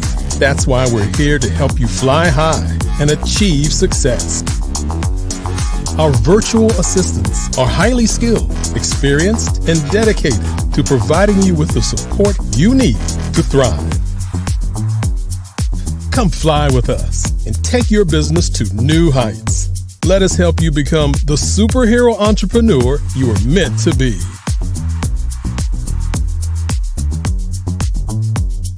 Contact Superwoman Business Services today to learn more about our back office support services. Come fly with us and take your business to new heights.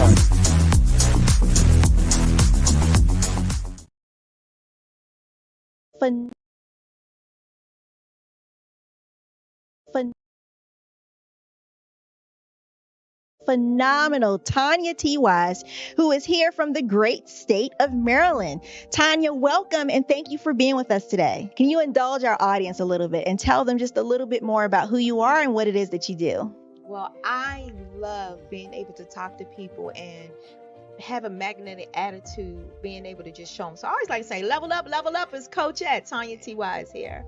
So can you tell our audience, just give them a teaser about what your presentation will be about?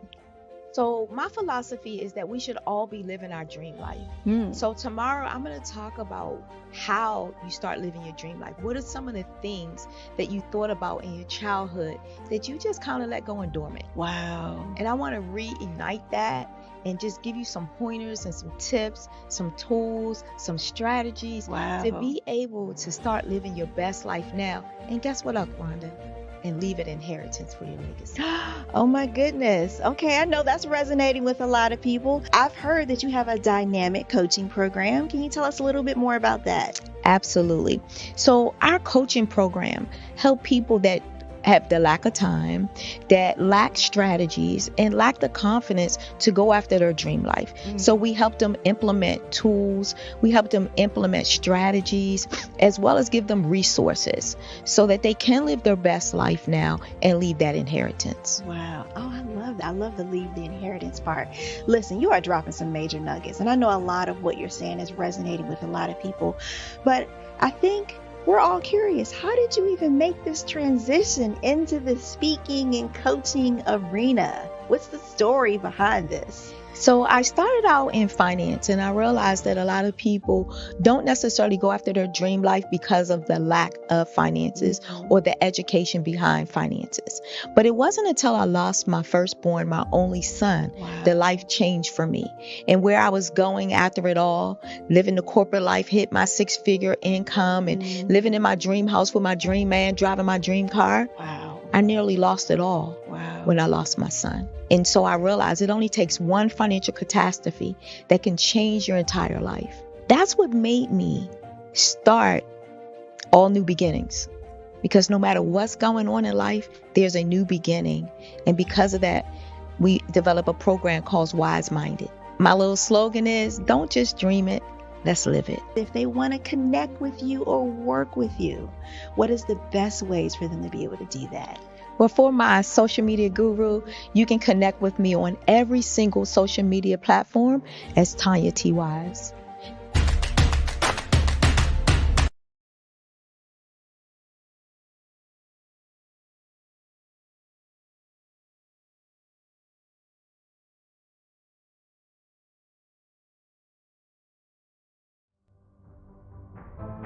A big man, a big heart. Let's go. Jackson Crisp is a tech startup founder, business consultant, and captivating public speaker, reaching the professional level as a former NFL offensive tackle. Jackson always brings it. With a degree in engineering from the prestigious Colorado School of Mines and over 2 decades of project management experience, Jackson has honed his skills in training high-performing teams and leaders. The recipient of several patents and trademarks, Jackson is also a subject matter expert, regularly presenting on topics related to projects, processes, and systems. As a paid speaker, Jackson has a unique ability to connect with audiences of all backgrounds. His captivating storytelling and genuine approach inspire and educate, leaving audiences motivated and ready to act towards achieving their goals.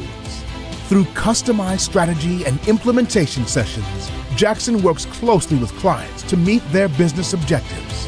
His deep understanding of the human condition, combined with his passion for helping others, make him a highly sought-after coach and mentor. Jackson's impact extends beyond the business world. As Vice President for the NFL Alumni, Las Vegas chapter, and an advisor for Unsilenced Voices, he is dedicated to making a positive change in the world. With Jackson Crisp, unleash your potential.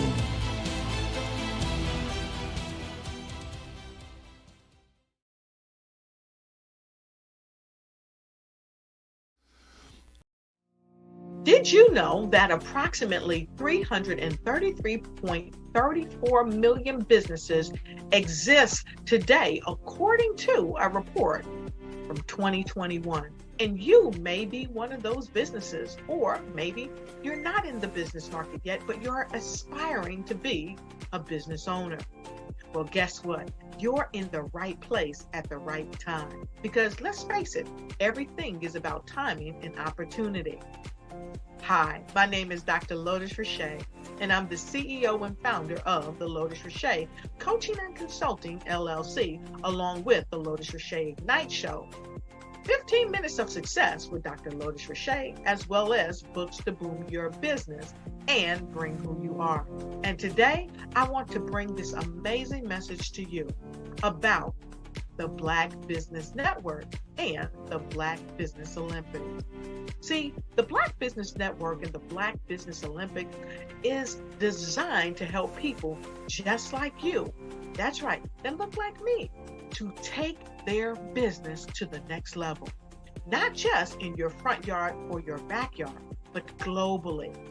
The Black Business Network and Black Business Olympics is designed not to just help you survive, but to help you thrive.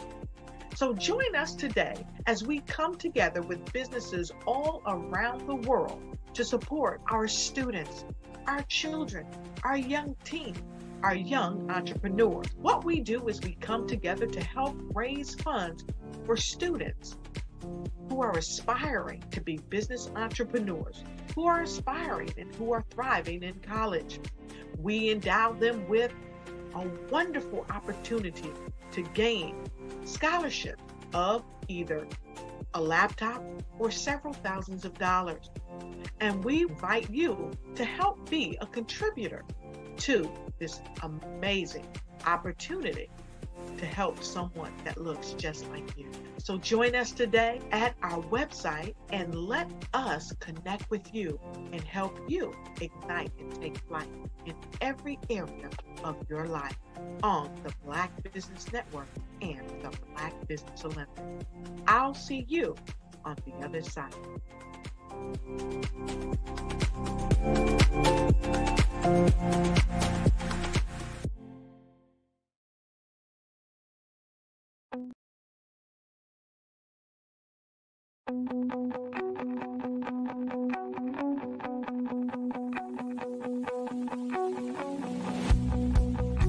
I am Black Business.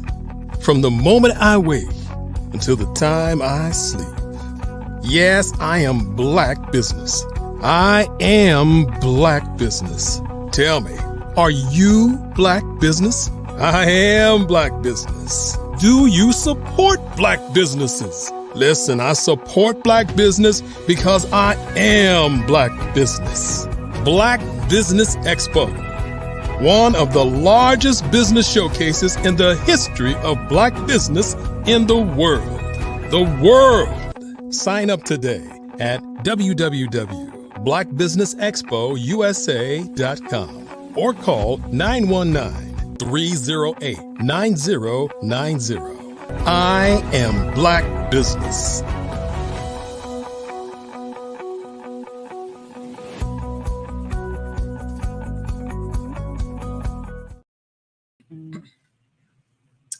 Good afternoon, business owners, entrepreneurs, thought leaders, and corporations. Welcome to the Black Business Network. My name is Dr. Tanya T. Wise. I am the founder and CEO of All New Beginning, where we help your purpose meet your passion so that you can maintain a profit. I am the business moderator for this afternoon on Black Business Network. The Black Business Network is a 24-hour business network showcasing Black businesses, business owners, entrepreneur, and thought leaders worldwide. We have speakers from North Carolina, London, Singapore, Africa, Japan, and cities all over the United States. The Black Business Network is a global community sharing its business knowledge to empower, inspire, and educate businesses about business. This afternoon, we will have Jerry Smith, who is a 38-year-old radio veteran who has also worked in television. Jerry has worked in numerous music formats throughout his radio career, such as classic rock, top 40, AC, gospel, and urban, contemporary, as well as hip hop. Urban, AC, and oldies. Jerry is the recipient of many awards that includes the Drummer Awards from Program Director of Year by BRE Magazine, Gospel Truth Magazine, and National Gospel Program Director of the Year from NAB, Macaron, March Cone. Awarding for Religion, Station of the Year, co-winner Radio and Records, Gospel Program Director of the Year, awarding of a name just a few. So welcome to the stage, Jerry Smith. Hello, Dr. Wise. Thank you for that kind introduction. Certainly, I give honor to God for my being here and just the opportunity to share a little bit about me and my company. Thank you. Awesome. So, Jerry, tell the people a little bit about yourself. I certainly will. But before I do that, I'd like to acknowledge Dr. Eric Kelly III, who's a longtime friend, and thank him for the opportunity to share about my business and a little bit about me on the Black Business Network USA Olympics platform. So thank you. Words could never, ever express my gratitude. And Dr. Wise, before I tell you a little bit about myself, I just want to share with the viewers to please sow into these young men and women, our future business leaders, our future entrepreneurs. Please give money from the heart. Whatever you can give is fine, but I know some of you got some deep pockets, right? So we want you to dig deep in those pockets and give. And again, every single dollar matters because we're helping these young men and women with their books, with computers. I know a lot of students are on their way back to college right now. I have a niece who is on her way to A&T University. Actually, she moved in this past Saturday, so she's got that Aggie pride. My baby girl who graduated from UNCG, she's a Spartan, is still in school. She's studying to be a pediatrician, and anybody who has children know how expensive it is, but I just view it as sowing into these young men and women and their future. And I don't know about you, but I'm going to share a little bit about me. People sowed into me, and that's why I'm in front of you today. So sowing into our young men and women to help bless them with their future is so important. I believe it's $BBX USA. Is that the Cash App? Help me out. Yes. So it's $BBX USA. Okay, I got it right. All right. So right. Please, but if I can get 10 of you viewing right now to just send some money to that Cash App, $BBX USA. That's the Cash App. All right. And there's other ways to give, but I just need 10 people right now to donate. All right. 10 people right now. But to tell you a little bit about myself, I'm originally from Danbury, Connecticut. I reside in Raleigh, North Carolina. Danbury, Connecticut is in the western part of the state of Connecticut, right on the New York state line, about an hour from New York City. And I was an athlete. I played basketball, played soccer. I was an amateur boxer. But the thing that I'd love to share about me and my humble beginnings coming, from the projects of High Ridge Gardens right on that state line was that when I was 12 years old, Dr. Wise, that's when God put radio in my heart. Wow. That's when I knew that I wanted to do radio. And people told me that I couldn't do it, wouldn't do it, didn't have any connections, didn't have the money or anything like that. But guess what? You just mentioned it. I've been doing it professionally for 39 years. Wow. Kid from the hood. And that's what God put in my heart at 12 years old. I've won numerous awards, and I give God the glory for all of those awards. I've been mentored and coached and taught by some great radio minds. When I just look back over my life, I just think about all these amazing people that sowed into me. I easily could have gone in the wrong direction where a lot of my family and friends did. And I truly believe that I'm a miracle to be in front of you today, a successful businessman and entrepreneur, because I easily could have been dead, in jail, or my life not turned out very well like some of my family and friends. So I'm just excited to be here. I tell people I'm just a nobody trying to tell everybody about somebody who can save anybody. So that's my story in a nutshell. Hopefully I shared enough that you have an idea of who I am. Well, before I start getting into these questions, the next offering I need to take up for church, I'm going to give you a call. I think that you have mastered that and got it down pat, okay? Well, thank you. I know we got 10 people to follow you, so we there just you go. know Please, that these laptops are going to be given. Please give. It's in fertile soil. So, Mr. Jerry, you told us a lot about yourself. I'm going to ask some questions in a different way. The first thing is, what service do you really provide? Okay. Well, it's a plethora of things. So JAS Consulting and Entertainment is the name of my company. Little over 3 years old now. And it's mainly in the entertainment field. So one of the things under the umbrella of JAS Consulting and Entertainment is my digital streaming radio station. It's a gospel intensive radio station, 24/7 gospel hits.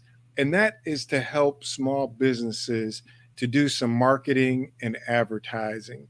It's expensive to advertise on radio, terrestrial radio. That's where you can listen to the AM and FM in your car. But now a lot of cars are built with streaming apps. So you can listen to internet stations, you can listen to satellite stations. And so what my station, Favor 97.3, does is to help small business owners and entrepreneurs that want to get some marketing exposure for their business, just to get the word out at an affordable rate. I'm talking like tens of thousands of dollars really to advertise your radio station well on terrestrial. And it's just hundreds of dollars really at the bare minimum on my station, because it's more about helping people to get some exposure, get the word out, and help to build their brand. Another part of the company is something that I've been doing for like 30 plus years.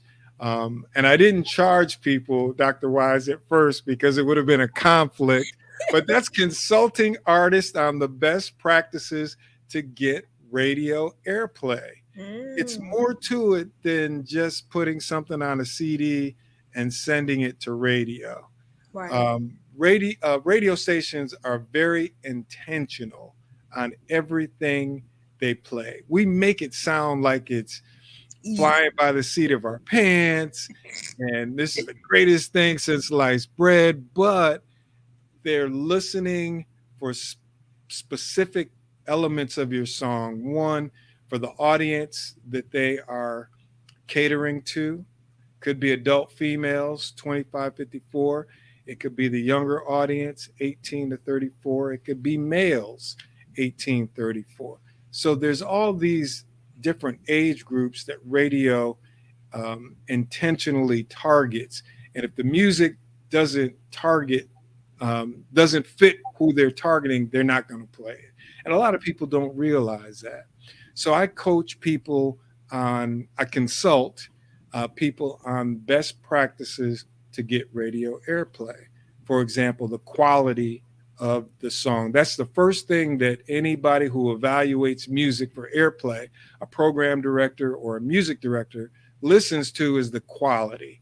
A lot of times when people first start out, they're being budget conscious and they're doing it on the cheap. That's real. I got to keep it 100. Right. Keep it 100. Keep it 100. So they do it really cheap. Here's $250. Here's $500. Help me put a record together.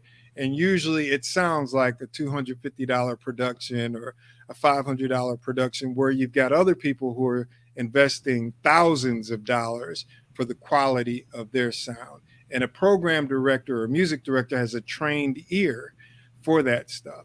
And then the vocals, it just goes on. Background singers, the BGVs, the full gamut, the production quality, the length of the song, the vocals, the background vocals. People will be surprised when I share this, that the message in your music is probably one of the last things that they really listen for, because whether it's a secular song or a faith-based song, they know that the song is going to touch somebody, whether it's a love song or a feel-good dance song or an inspirational song. It's going to touch somebody. They're more concerned with the quality of the product that they're putting on the air, because radio is to keep people listening for long periods of time. That's how you have your success. That's what the advertisers want. They want a lot of people hearing their message about their products, goods, and services. So I consult artists on that.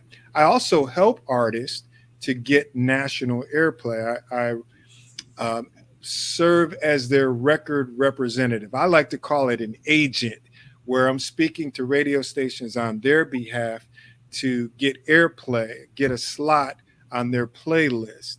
And that's really challenging, because you're competing with hundreds of really thousands of records to get a slot on the radio. Got some good news earlier this week.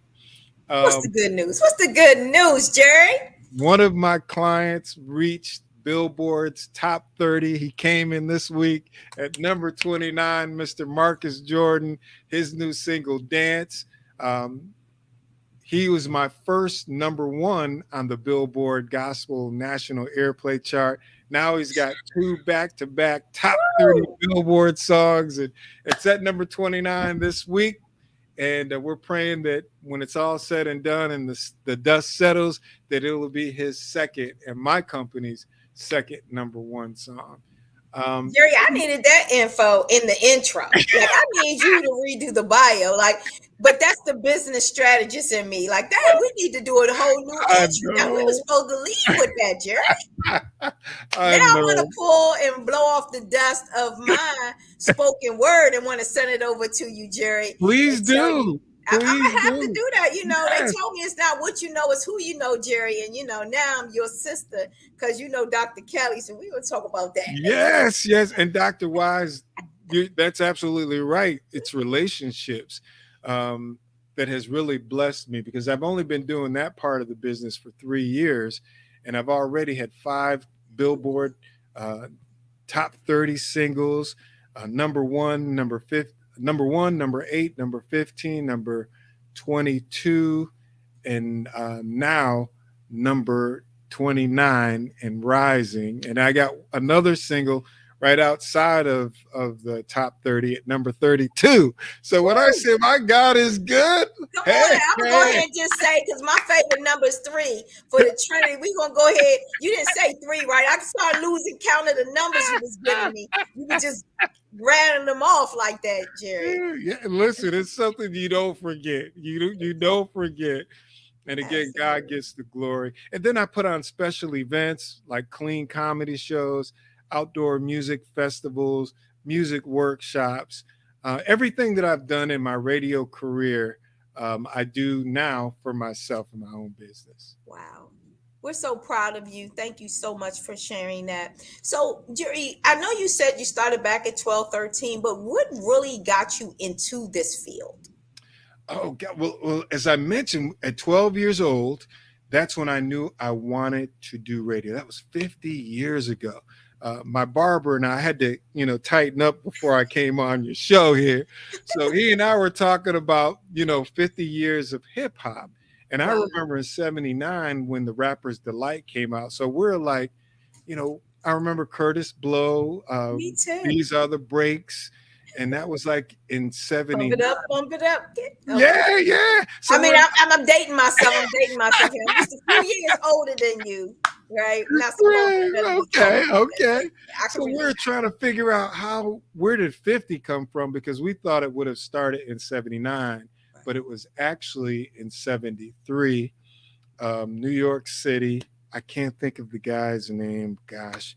But he introduced the world to the hip hop or rap, and actually it was with Jamaican music, and that kind of started, the rap trend out of, I think, South Bronx, New York.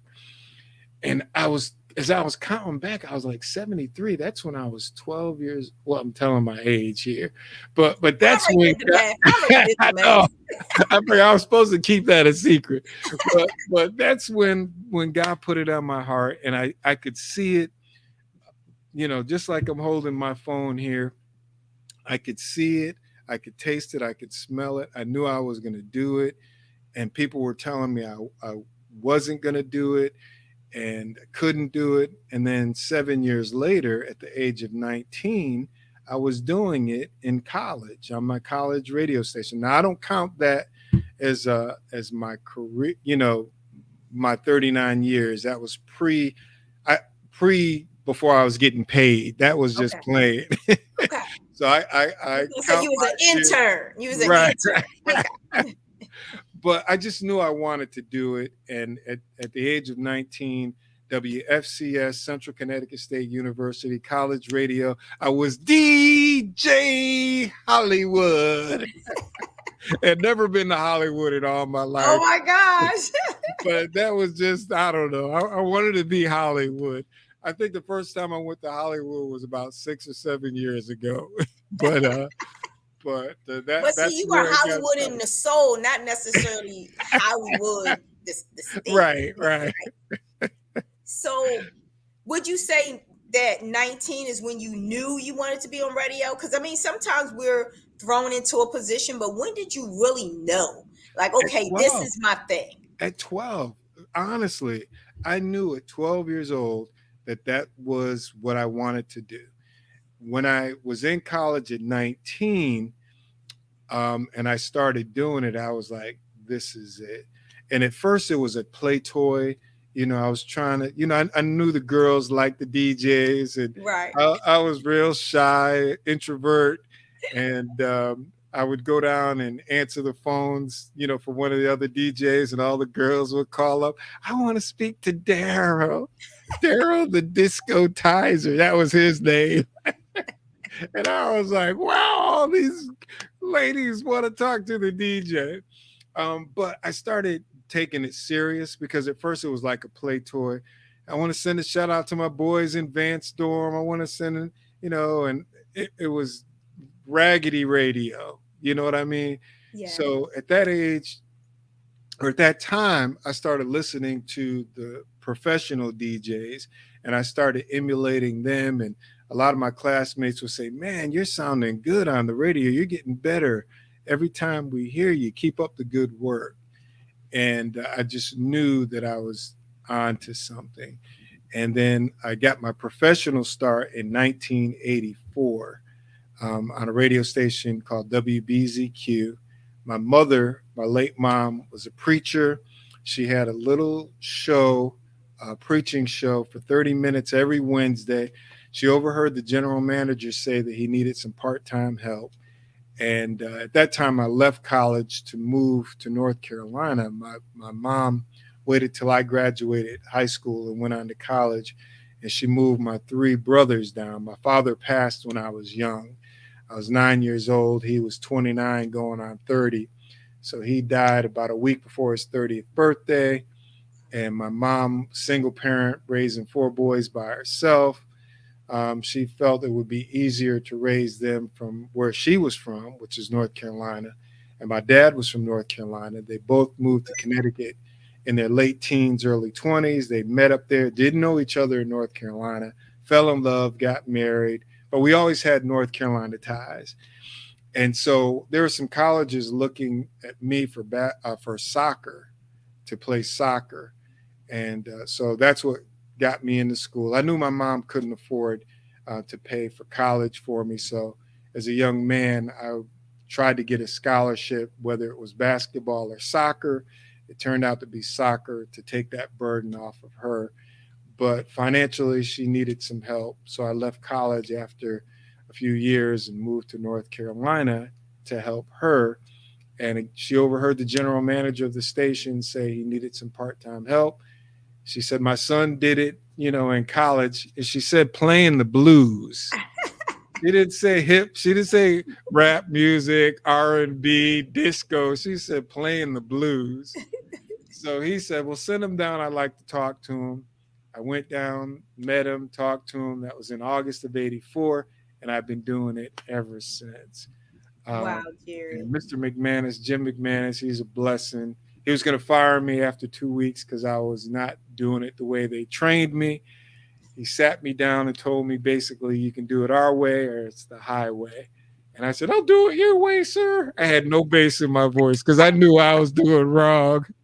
All the bass just went to the bottom of my feet. And so I followed his instructions. He said, we're teaching you to be a professional broadcaster. Everything that we are teaching you and telling you to do to execute this format is for our listeners and our advertisers, and we need you to execute it. And so I've never been able to break a format ever since, and they kicked me out a year and a half later. They told me I outgrew them. I was making minimum wage, $2 and change. And he said, you are going to make a lot of money. You can do a lot better than we're doing. We encourage you to leave. And I was young. I was like, are they just trying to get rid of me? Does he really see something in me? And everything that he spoke to me came to fruition, every single thing. And I look back and that's why I share with young men and women, you may not see it, but other people can see it in you. And you've got to trust and believe. Lean not into your own understanding, but trust in the Lord. Acknowledge him in all your ways. He will direct your path. And he will help you to get to whatever it is that he has destined for your life and whatever your purpose is. For sure. So, Jerry, I keep hearing you reference young men and women. Are you saying I'm too old to get in radio? Where do one start? You can start at any time. The reason I reference young men and women because it's a soft point with me because of the obstacles that I overcame because of the negative. I like to talk seeds of success, whereas there were seeds of failure sown in me as well. And I just know what I didn't always tell my story. My father was an alcoholic. There was domestic violence in my home. Uncles that were drug dealers, pimps, pushers, rapists, uncles teaching me and my cousins and family how to hustle. But I chose to go the straight and narrow. Some of my siblings and other family members decided to do the hustle route. And I see how their lives turned out.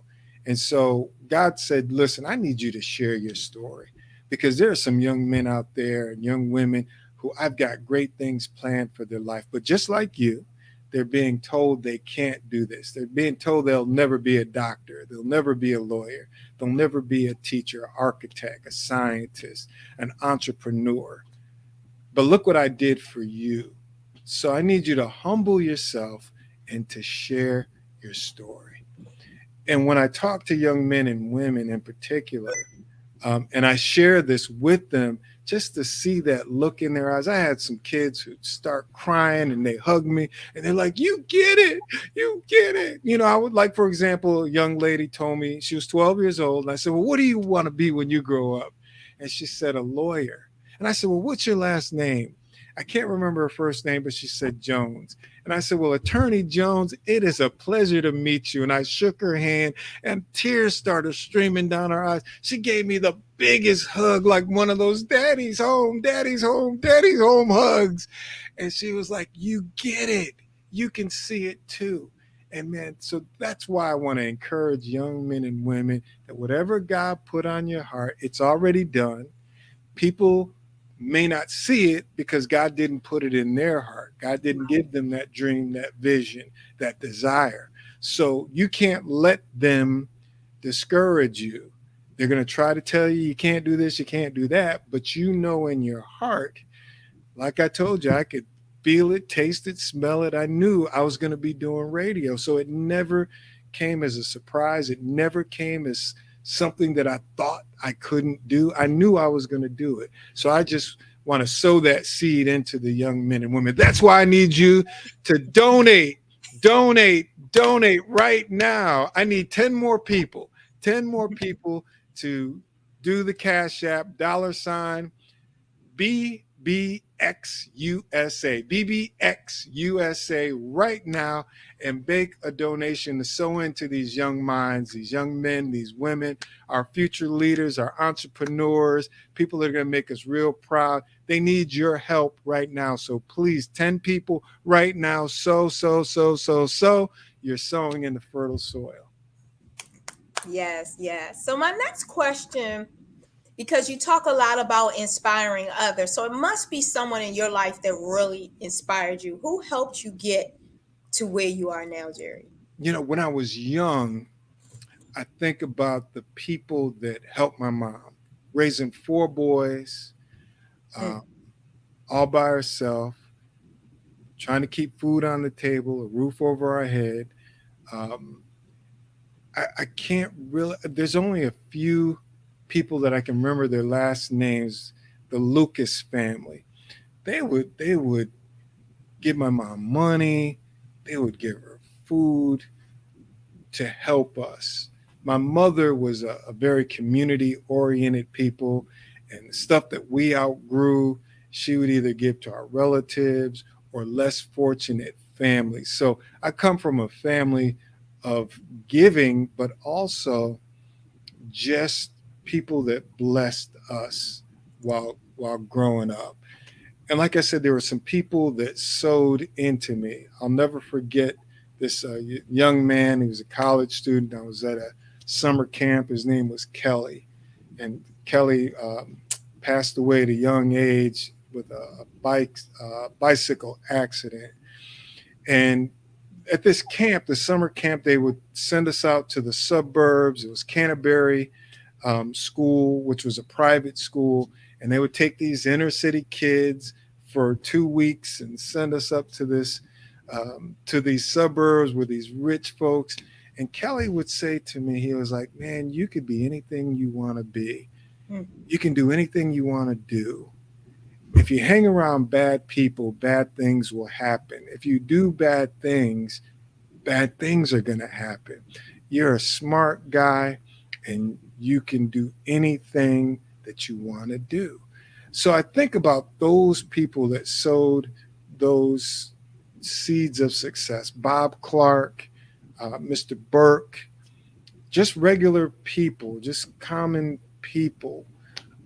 They were the inspiration. And then when I got into the field of broadcasting, there was the Jim McManus, there was Jeff Majors, Don Kelly, my superstar mentor, Alan Sneed. They all saw something special in me, and they all took me under their wing and encouraged me. Dick Shannon, he was the first program director that saw something special in me, and he sat me aside and he said, you're going to do well in this business. He said, when you leave, you want to leave with your integrity intact. You don't want anybody to say that they had you in their pocket. So you got to do things the right way, because your name is what you have when this is all settled and done and all over. I didn't know at the time that Dick Shannon was this amazing big time radio programmer. I just thought he was crazy. You know, I was like, what is this guy seeing me? He called me in his office to give me a promotion, and he had this conversation with me, just like Mr. McManus did at my job prior to that. And everything that Dick Shannon said came to John Stevens, another one. So I had a lot of folks that sowed these just powerful seeds of success.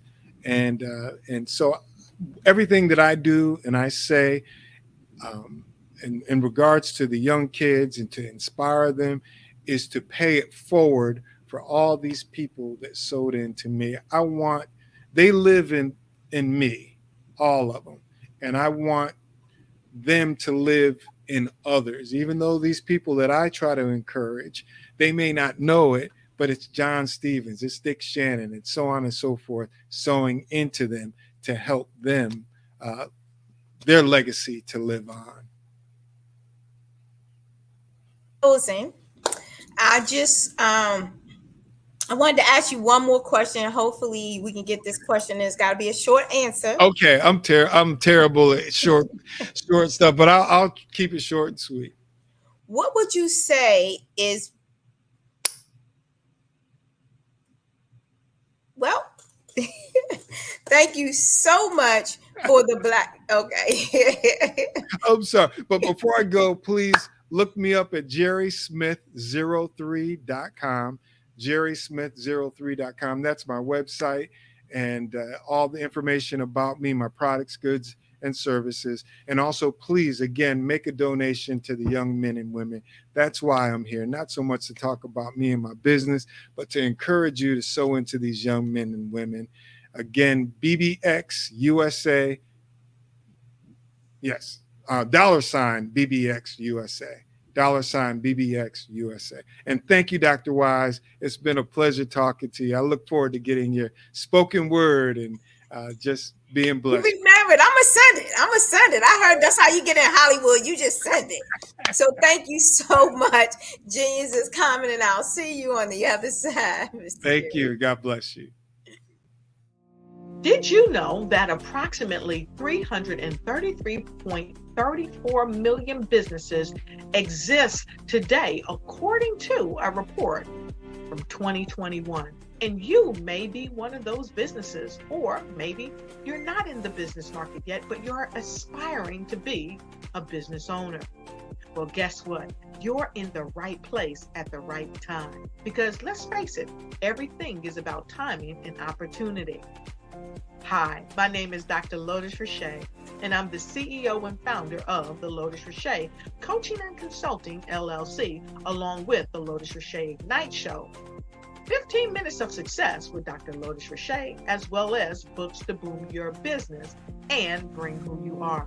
And today, I want to bring this amazing message to you about the Black Business Network and the Black Business Olympics. See, the Black Business Network and the Black Business Olympics is designed to help people just like you, that's right, that look like me, to take their business to the next level. Not just in your front yard or your backyard, but globally. The Black Business Network and Black Business Olympics is designed not to just help you survive, but to help you thrive. So join us today as we come together with businesses all around the world to support our students, our children, our young teens, our young entrepreneurs. What we do is we come together to help raise funds for students who are aspiring to be business entrepreneurs, who are aspiring and who are thriving in college. We endow them with a wonderful opportunity to gain scholarship of either a laptop or several thousands of dollars. And we invite you to help be a contributor to this amazing opportunity to help someone that looks just like you. So join us today at our website and let us connect with you and help you ignite and take flight in every area of your life on the Black Business Network and the Black Business Olympics. I'll see you on the other side.